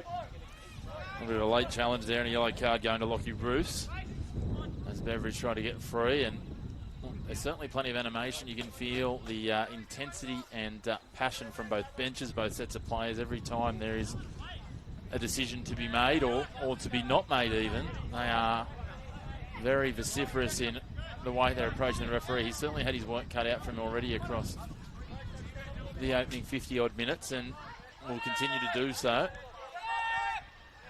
Yeah, I don't think we've seen anything that's been untoward, that's, warranted anything that's not been given. As I said, it is a derby, and it's, I think when it's refereed correctly as well, it allows the game to flow. Certainly does, I think. As you say, he's stepped on a few things that have been a touch more egregious than others, but there's been nothing that he's really needed to throw the book at just yet. There's been a few yellow cards go. I think we're up to about 4 in total. But it's kind of, as you say, Brett, par for the course in a match where there's not only just local rivalry on the line, but as I said, these are two teams that are fancied to go very deep into this season, and they both know that every point and a lot of points counts, as Ryan Ensor clubs that away to the advantage of Chris Hatfield, and all of a sudden Weston rolling numbers forward. Hatfield plays it out in front now for Butner, surging down, and he's taken out late, and another card will come out. They started to come out a little too frequently. Players are going to have to be careful that someone doesn't unintentionally pick up a second.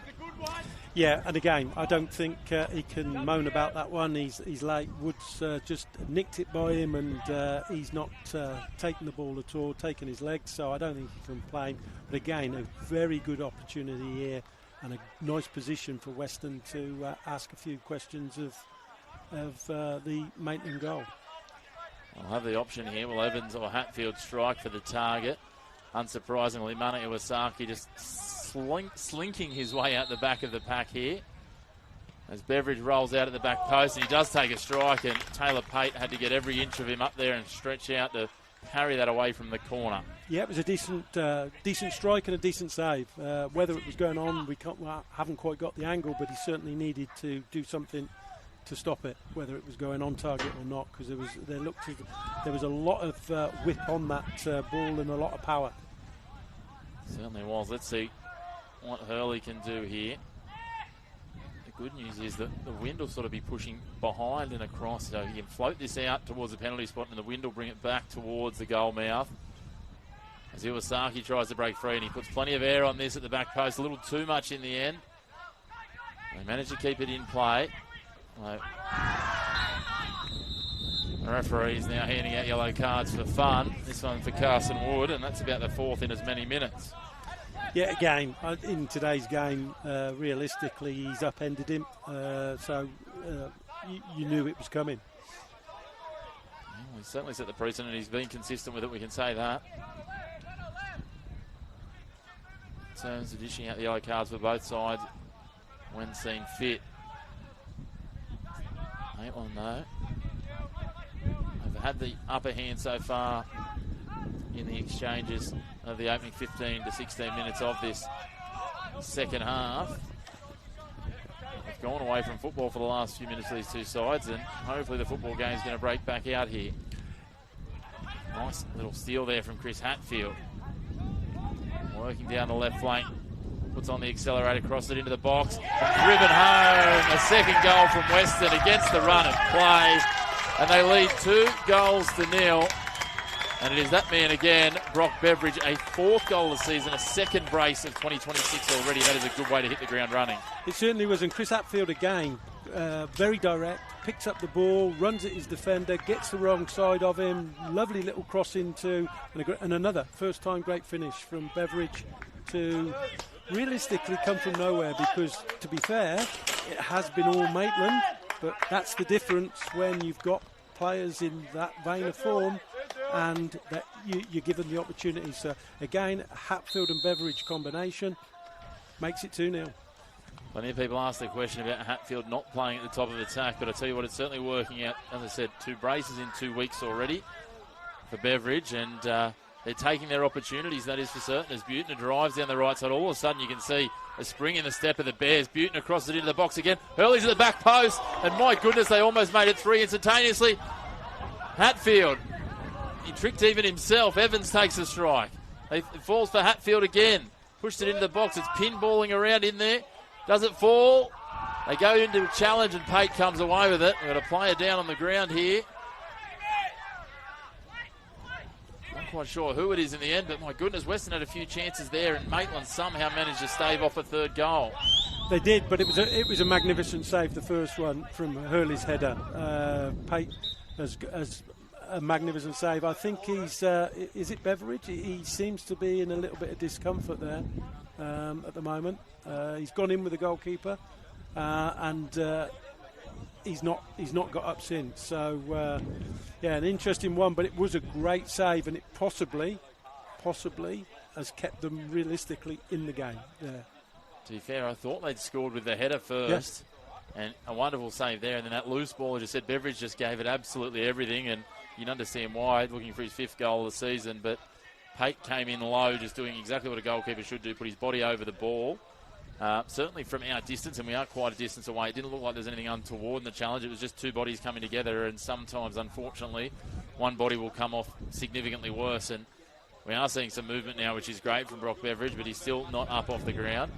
The trainer just having a conversation with him and the referee, and some great sportsmanship there from Taylor Pate as well. Just, again, no malice between the two of them, just making sure that his opponent is all right there, which is nice considering some of the friction and flashpoints we've already had in this game.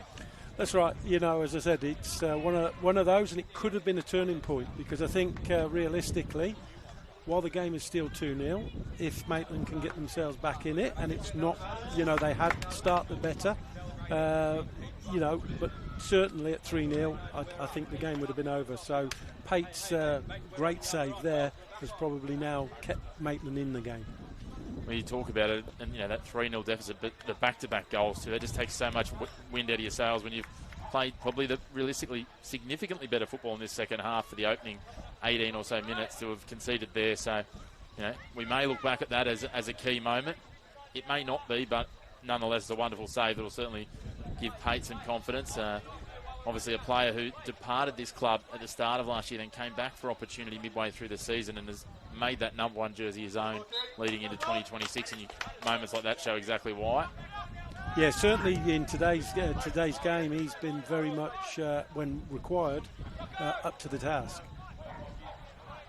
Good news, Beveridge back on the field now and at full trot, which is wonderful to see. You want to see players getting injured at any point of the season, but especially not this early and when he's in the form that he's in.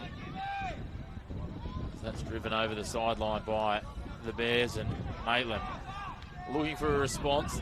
There's still plenty of time, it's fair to say, with the best part of 25 or so minutes when you allow for added time to come, but they won't want to leave it too late, Maitland. Hatfield again, he's really come to life in the last few minutes. He's surging forward here. Wood was trying to pull it up. Hatfield takes a strike well off target. He wanted to join the names on the score sheet. Certainly did, but he's very proactive. Every time he picks the ball up, he's very proactive and tries to get at his defenders, and that's resulted realistically in the 2 goals. He's done that on the left-hand side, got himself round the defender both times, and put in a couple of decent crosses. On that occasion, he's darted inside and tried to hit the top height off it, but never really connected, and it sort of bobbled wide. But it looks as though they've just had a little bit of a swap as well. Beveridge is coming on to the left-hand side, and Hatfield's gone up as the central striker. Well, it's a wonderful flexibility they've got, having those 2 prolific marksmen in their side. As we see a couple of Maitland changes getting ready to come on. A little bit of push and shove here. Emotion starting to spill up. Regan Lundy, not the first time he's been entangled in one of these encounters. This time it's with Connor Evans. He's just about to touch on though. Maitland getting ready for 2 changes, and Andrew Hughes might be starting to think that maybe he needs to, despite the fact it's not that warm here, put Regan Lundy on ice. Yeah, again at handbags. I actually think that the initial sort of foul possibly wasn't a foul, but the referee gave it, and once it's caught up in legs, you're always looking as though there's going to be issues. Certainly are. We're going to see 2 changes here. One will be James Thompson coming on. It's wonderful, that story, after having had back surgery and recovering from a back injury, seeing him come on. Then equally as exciting is the story of young Jaden Ritchie, who at 17 last week in his first game of the season got on the score sheet and managed to pull them level at 2-2. As to the players coming off Joe Melmoth. Just trying to identify who the other player is that's come from the field going off the far side. Might be Butchard. It was Connor Butchard. Here's Ritchie now, first opportunity. Plays it forward nicely. Muddle turns it over. Ensor feeds it ball straight through. Stepped over by Beveridge. I think he thought he had Wood there coming through, but Smale was the man that picked it up. Ruiz drops it back to Matt Smale. Now they go wide. Dylan, open, be aware, yep. Muddle. Order for Ashton, Kenton. Muddle covering plenty of territory at the moment, working his way across all areas of midfield. Hells, be aware, yeah, or end. Go wide for Power. Good. Good there, Hills, good. Power is looking for an opportunity to feed a teammate, and wonderful ball there from Ruiz. Finds Crowley, but Iwasaki tracks him all the way down the edge of the 18-yard box. Power crosses it into the box, and Butner gets a boot to it, doesn't completely clear it. He will this time. He gets up and almost karate kicks that down towards halfway. And now it comes all the way back to Corcoran and the defensive unit of the Magpies. Every time Crowley's sort of looked as though he's going to break beyond, there's Iwasaki to sort of hoover up and stop him. Ritchie, a nice ball forward now. Power playing it into the box. Corcoran takes a strike and hits the woodwork. And then Muddle puts it into orbit on the next attempt. What a strike, and the woodwork has saved the blemishes of the Western Bears and Jared Roebuck. And again, great little approach play there from Maitland. They were patient, they built through. Corcoran has then made that run. Decent strike in. It's come back off the inside of the post, and Muddle's not been able to sort of keep it under control with the rebound. But again, good signs from Maitland that they're capable of scoring. Muddle's had a couple of tough ones on the volley, hasn't he? And he's done well to try and take them first time, but again, they're so hard, especially drifting in this wind, to try and keep them down and on target. Yeah, technically it's a very hard act to try and get that bouncing ball and try and get that controlled finish as well. Ruiz brings it down there, but falls to the advantage of Beveridge, who trickles it on. Archbold. Beveridge goes in firmly against Muddle. The referee says, I will play advantage. Evans chasing down against young Jaden Ritchie, plays it out for Crowley. Ritchie's certainly injected something since he's come on. Power plays it into the box, looking for a teammate. Trickled down, and it goes wide of the post. There's appeals for the challenge afterwards, but the two players came together. Both had eyes for the ball. And to be honest, it didn't look anything untoward to the naked eye at first. No, nothing in that. In fact, Jaden Ritchie has to do what he does to try and score, and there was a great opportunity, and he's made contact, and unfortunately, it's just rolled the wrong side of the post. Again, nice approach play in that final third now. They look quite threatening in that final third now with their approach play, Maitland. It's now just the end product that they're missing. It was interesting. It was a few of the Maitland fans and a couple of the Maitland players that were initially appealing there, as they do when two players go down in the box, before they realise that their young midfielder pushing forward had actually well and truly come out on top, despite the fact that he's probably giving away a little bit of size to Ryan Ensor, it's fair to say, and certainly plenty of experience. So we push forward here. Beveridge again showing his intent, trying to go direct to goal. Ball spits out the back from one of the Maitland defenders, and now they work it wide to the right, and here's Power as well. He's been very busy today. He gets on the early ball looking for Crowley. Iwasaki's there again, gets a glancing head on it, and Buettner's there to clean up the scraps. As he's collided with by Thompson. He's been out there for 2 minutes, and he finds himself in the book. Just didn't need to put the hip and shoulder through after the pass. And that's probably been the story of the day, is just some unnecessary challenges that overstep the line with a little bit of heat in this rivalry game. Yeah, silly. It's very silly because it's released the pressure. They were building the pressure, and then suddenly it's been released by a silly tackle that realistically, he's got nowhere near the ball. You can see what he's attempted to do. And quite rightly, the referee has obviously brought the book out again, but it's just released the pressure. So the build-up of pressure that Maitland have had has just been played straight back into Weston's hands, because the pressure's completely released and they can just get organised, and now we're back and play that ball down that line. The other thing for Maitland as we get a little bit deeper into this game is it chews up time as well, which is going to be the frustration for them, because it's not something that they have an unlimited resource of as we head in towards the last 17 or so minutes here of regulation time. Here's Ritchie.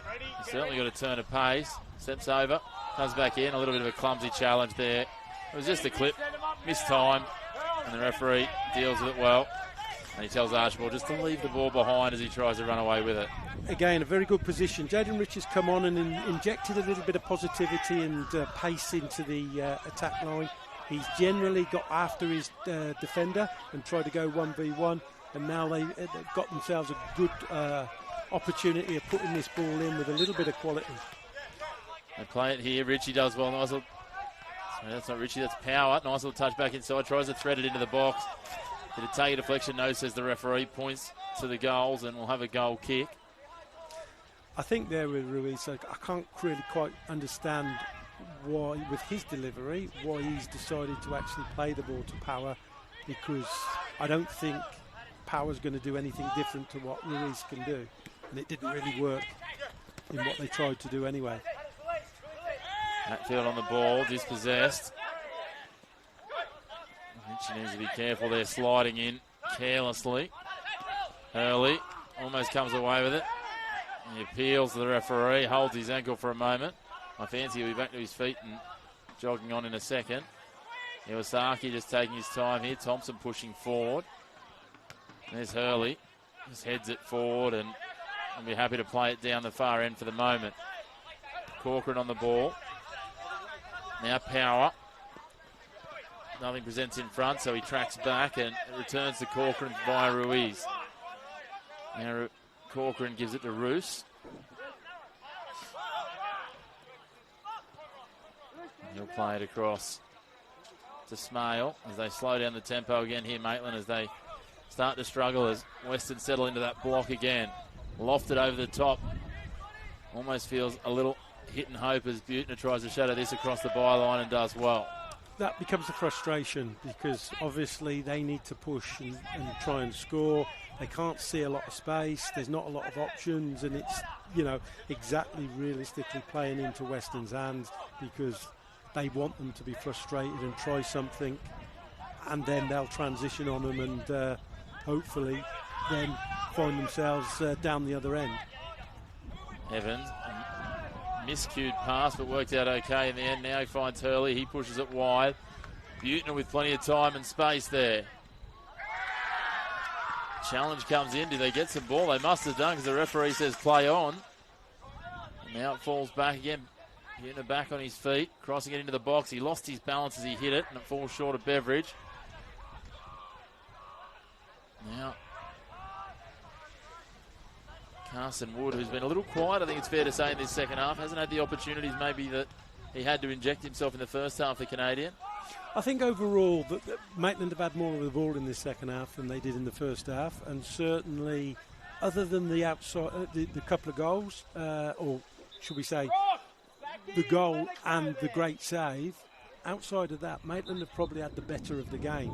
So consequently, I think from an attacking point of view, they've not been quite as fluent as they were in the first half. Certainly seems the case, and looks like they're going to go further to some attacking weapons as Isaac Collins gets ready to go. Now Ritchie, who's looked lively since he's injected himself, tries to feed a ball across. Early gets a boot to it, but it falls favourably, and Smale drives forward now. He's all the way down. Evans with a little clip on the ball. And I think there might have been a bit of assistance from the assistant referee, and I thought the referee at first was going to let it go, but he's going to come back and put him in the book. Yeah, and again, Smale realistically had to do it on his own because he had very little options, but what he did show was that enough of a turn of pace to get the other side of the midfield, and obviously he's drawn the foul. And again, it's another good position for Maitland. They probably have not, outside of the one that the keeper made, Roebuck made a good save in the first half, haven't done enough in these dead ball situations in and around the box. Some running directions given here to Luke Corcoran as he's dragged him across. Not sure whether that's about the reshuffle after the substitution. And he's going to go straight over to the players over the dead ball here, I think, and maybe a little bit of a training yard play that's been drawn up, I might think. They've got four players, three players over the ball, including Corcoran. Corcoran peels away now.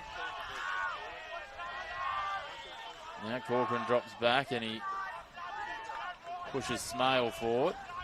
It'll just be Power and Corcoran sitting deep behind the ball. And Hatfield's there with them from Weston. Thompson trying to loop around at the back. Crowley tries to get himself free towards the back post. Gets a mismatch. They take the strike direct at goal. Trying a bit of misdirection with Crowley sneaking out the back. Didn't work. Roebuck read it well and covered that cleanly, falling forward, prone onto the ball. Yeah, decent strike, but as we said, Roebuck's in the right position. Good hands. Ball hasn't come out. And another opportunity sort of goes begging. Thompson turns away from Iwasaki but can't find a target, and Wood tracks himself all the way back. A couple of changes getting ready for Weston. Hurley does well. Everyone too busy appealing for who's going to get the throw in to worry about the fact the ball hadn't actually crossed the line, as Power now comes away with it. He's got Ritchie inside if he wants to drop it back. Or is he going to try and take Evans on and drift it in? No, he feeds it back to Ruiz. Ruiz lofts it in, but no runners going forward. Crowley signals he wanted it out towards the back post, but Roebuck easily deals with it. As time started to become a real pinch point for the men in white and black as we head towards the final 10 minutes of regulation time. This is the point of the game where Weston realistically can allow Maitland to come on and then probably pick them off. As Maitland are trying to push to get back in the game.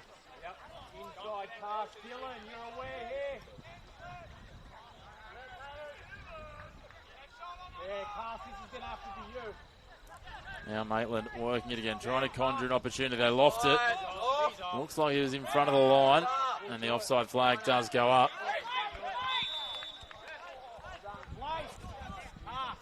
Again, that long diagonal because there's very little on in midfield, so therefore then they go over the top. A little bit early there for Power and was quite rightly called offside. So again, gives Weston a chance to kill the game a little bit and subs. So the flow of the game now at the moment is in to Weston's advantage that there is no flow. Certainly is, as we see Ryan Blackburn and Tapgura come on. Gura certainly had some spark. Wood given a breather. Great opening stint from him, and also from Archbold coming off as well. Now Hatfield tracking back for this one. Weston will be happy to just game manage this from here inside this last 10 minutes of regulation time. Won't park the bus just as yet. But they will know what opening the season with back-to-back wins means for them. They're a side that finished so strongly last year. Finished the season in third on the ladder, and we're locked into that with a couple of rounds to go. Yeah, and I think they're in an ideal world, that's where they're sort of trying to push that gap closer to Edgeworth and Jaffers and Broadmeadow. I think they're definitely looking at that sort of level of play, and from what we've seen here, they look a side that's very organised and certainly has the right dynamics at both ends of the pitch. It'll be interesting to see what Maitland, if this score remains like this, do take away from it after a 2-2 draw last week. I think it would be fair to say Andrew Hughes would be a little disappointed to just have 1 point from their opening 2 games as they feed this forward here. Might come back to that thought in a moment. Crossed in, and Hurley gets a boot in. Butner goes up for this one, but Iwasaki's just there. He's like a rock at the back. But yeah, certainly we know Maitland were slow starters last year. We have another challenge here and another yellow card. Does well there, Beveridge. Is that a yellow and a red? Certainly is. Well, Maitland will be down a player here. Yeah, basically Beveridge has just rolled him and rolled Roos, and with his action, he's obviously held him up and taken him down. So obviously, the second yellow produces the red card. So I suppose, with the amount of yellow cards that had been issued, that was a sort of quite a inevitable situation that one of them would have ended up with a second yellow, which is Ruiz has, and obviously that leaves Maitland with now only 10 players and 2-0 down. It's a tough one to swallow there, and how do they come back with it? There's a shot taken from range and not that far away. Evans just spotted that Taylor Pate was well off his line. That's some good eyes up soccer.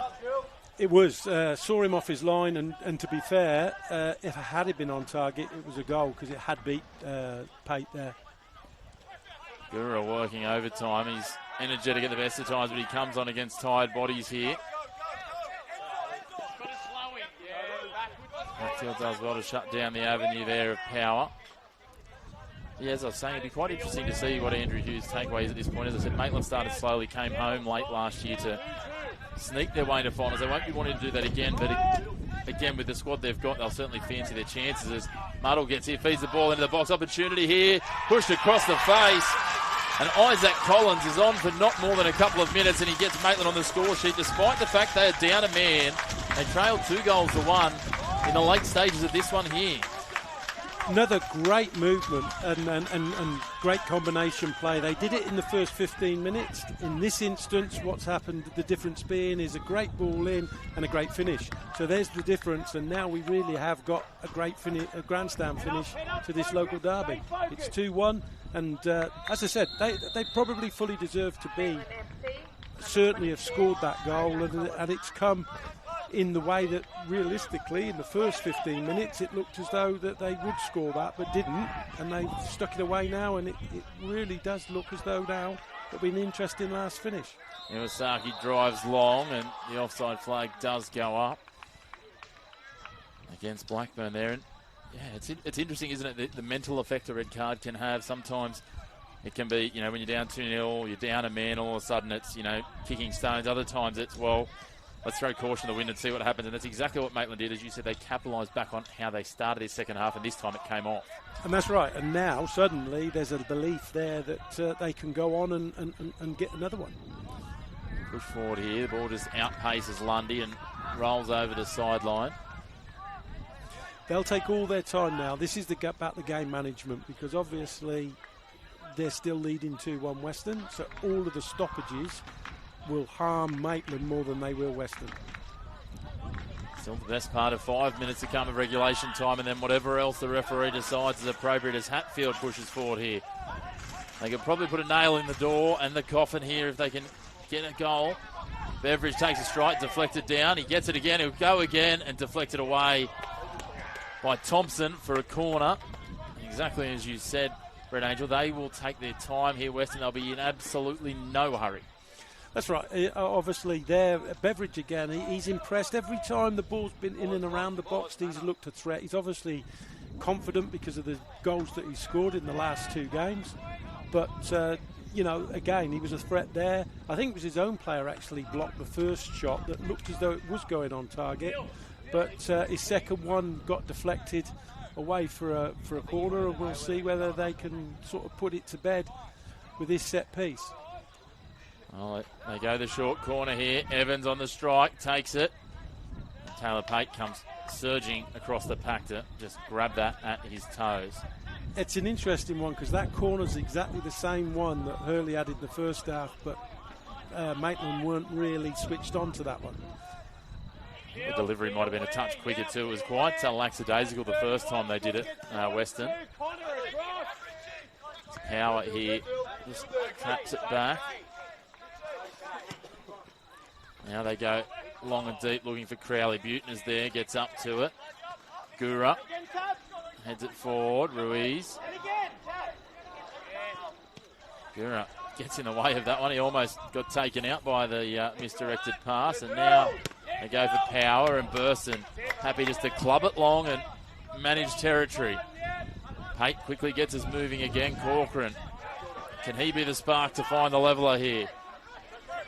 Thompson trying to time his run. Collins is there too. Now they feed it through Ritchie, just a little heavy-handed, and Roebuck will take his time with this one before picking it up and rolling it out wide. Just the end product there from Jaden Ritchie. Great turn. Saw Crowley make a run, but just couldn't actually put it in the right area for Crowley to get a strike off.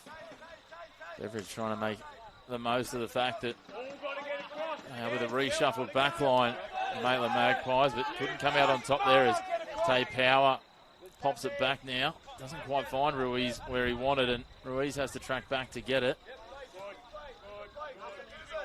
Just a couple of little extra rushes of blood at times, and they're not finding their targets. That's a nice ball in behind, but Matthew Buettner, I'm not quite sure how he managed to pull that one back, and the strike in the end well off target, but you can see what they're trying to achieve there, the Maitland Magpies, as Isaac Collins was hoping for a second.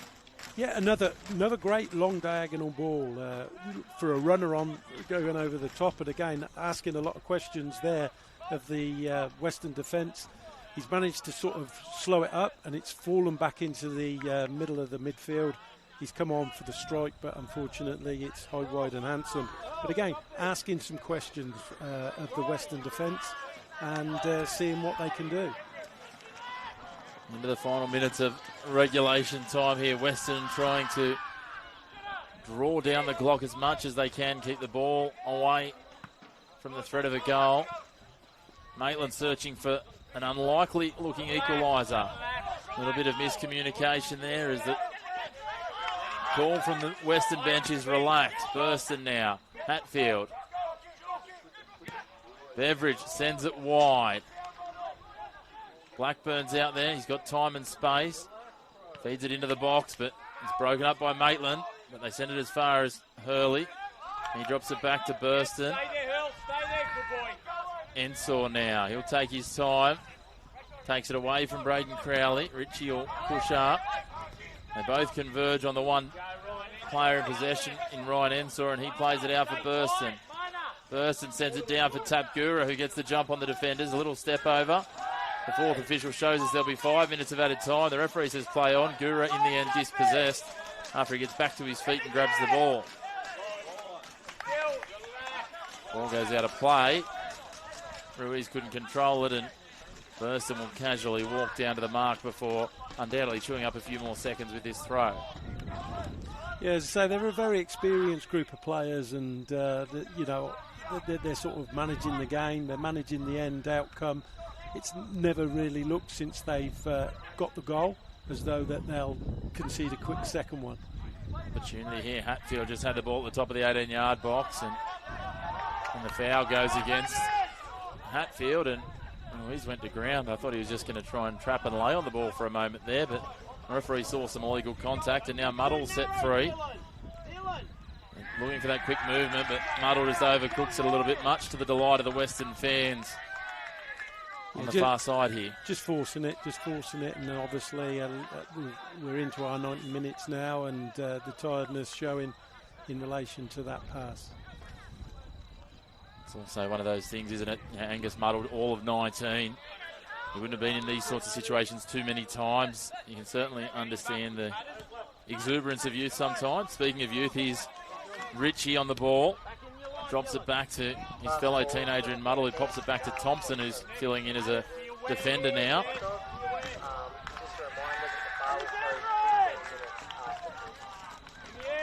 All worked around. Opportunity here. Lofted forward looking for Crowley, but Iwasaki drops it down for Butner, who drives it down the line to Blackburn. And it's broken up. Maitland come away with it for the time being. Chris Hurley, did he have the last touch? The assistant referee and the referee both look at each other, waiting for someone to make the overriding decision, and they get there in the end. And Matthew Butner will step up to the mark and take the throw. Into the 3rd minute of added time. Weston just trying to drive it long and keep it away from their goal. Minimise the threat, minimise the opportunity for Maitland to find an equaliser. Gura tiptoeing down the sideline. And I think he's tripped over the ball there and it's gone out of play, and Maitland have got the throw in. Straight away, Evans coming forward, gets a touch on it. Can't quite control it where he wants it, so pushes it out wide. I think Chris Hatfield might have needed jet boots to chase that down. I'm surprised he actually tried chasing it and not just run back in to defend. Okay, deep here looking for Crowley, and again Iwasaki's there, bursts and clubs it long. Gura and Beveridge pushing up. Maitland looking like they're running out of gas at the moment in a number of key positions. Ball played in. And young Jaden Ritchie is just runs into the experience and physique of Chris Hurley. Yeah, Chris just slows the game down, really. Yeah, obviously give a foul away, they can get back in shape and defend the free kick. And realistic, if they do that, I think they see the game through. The referee just trying to instruct Gura to come back. Gura happy to take as long as the referee will allow him, as it's floated in from Thompson towards the back post and headed away by Beveridge. Ruiz takes this pot shot and sails wide and high. Jared Roebuck asked the referee, how long, sir? How long? Surely that's been 5 minutes. Yeah, again, they defended the first ball very well. Ball falls out to the edge of the box, and unfortunately Maitland's midfield players haven't really had their shooting boots. And again, it was high, wide and handsome and not really troubling Roebuck in any shape or form. Certainly been plenty of highlights from this one. 3 of the goals leading the way, but plenty of opportunities for both sides as the referee waves Gerard Roebuck on. Roebuck's going to drive this as long as he can.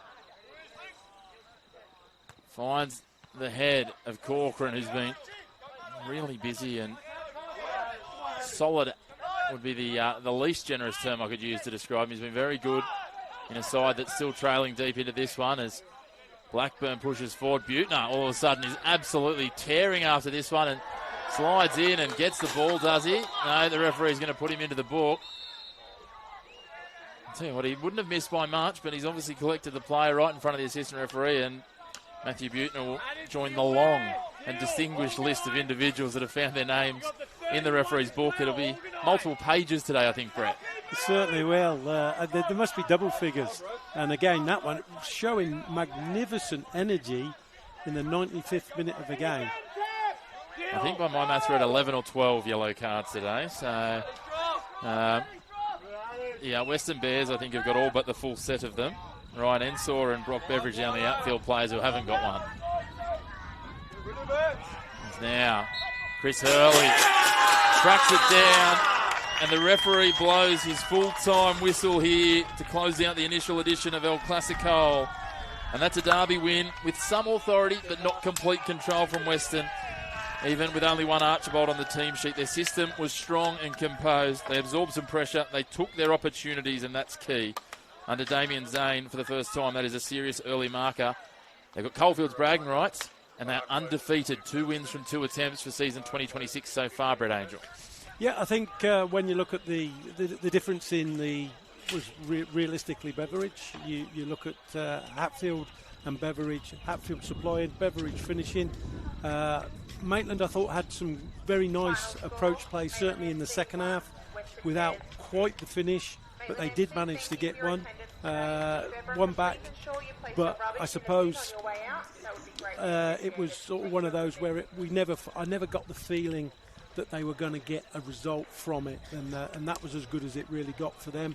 They'll be disappointed with the result. I think Zaney will be very pleased with the performance and how they've gone about it, and they certainly do look at a difficult team to beat, Weston.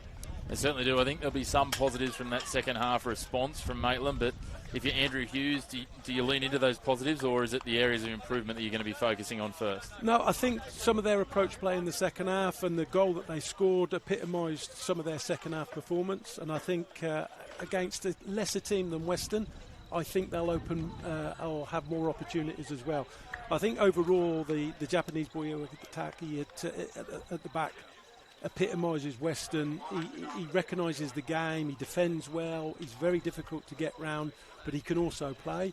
And obviously they've got Beveridge at front at the moment, and you put that ball in the box and he's finishing them off. He certainly is. A double for Beveridge is the difference here. Weston running out winners. 2-1 in El Clasico round 2 action. On behalf of myself and Brett Angel, we're signing out for tonight. Make sure that you stay tuned to Northern New South Wales Football's YouTube channel throughout the season for all of your men's and women's first and reserve grade NPL action live and free.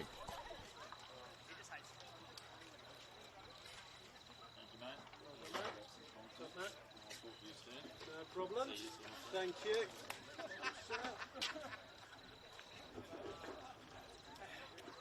All good. Thank you. Thank you.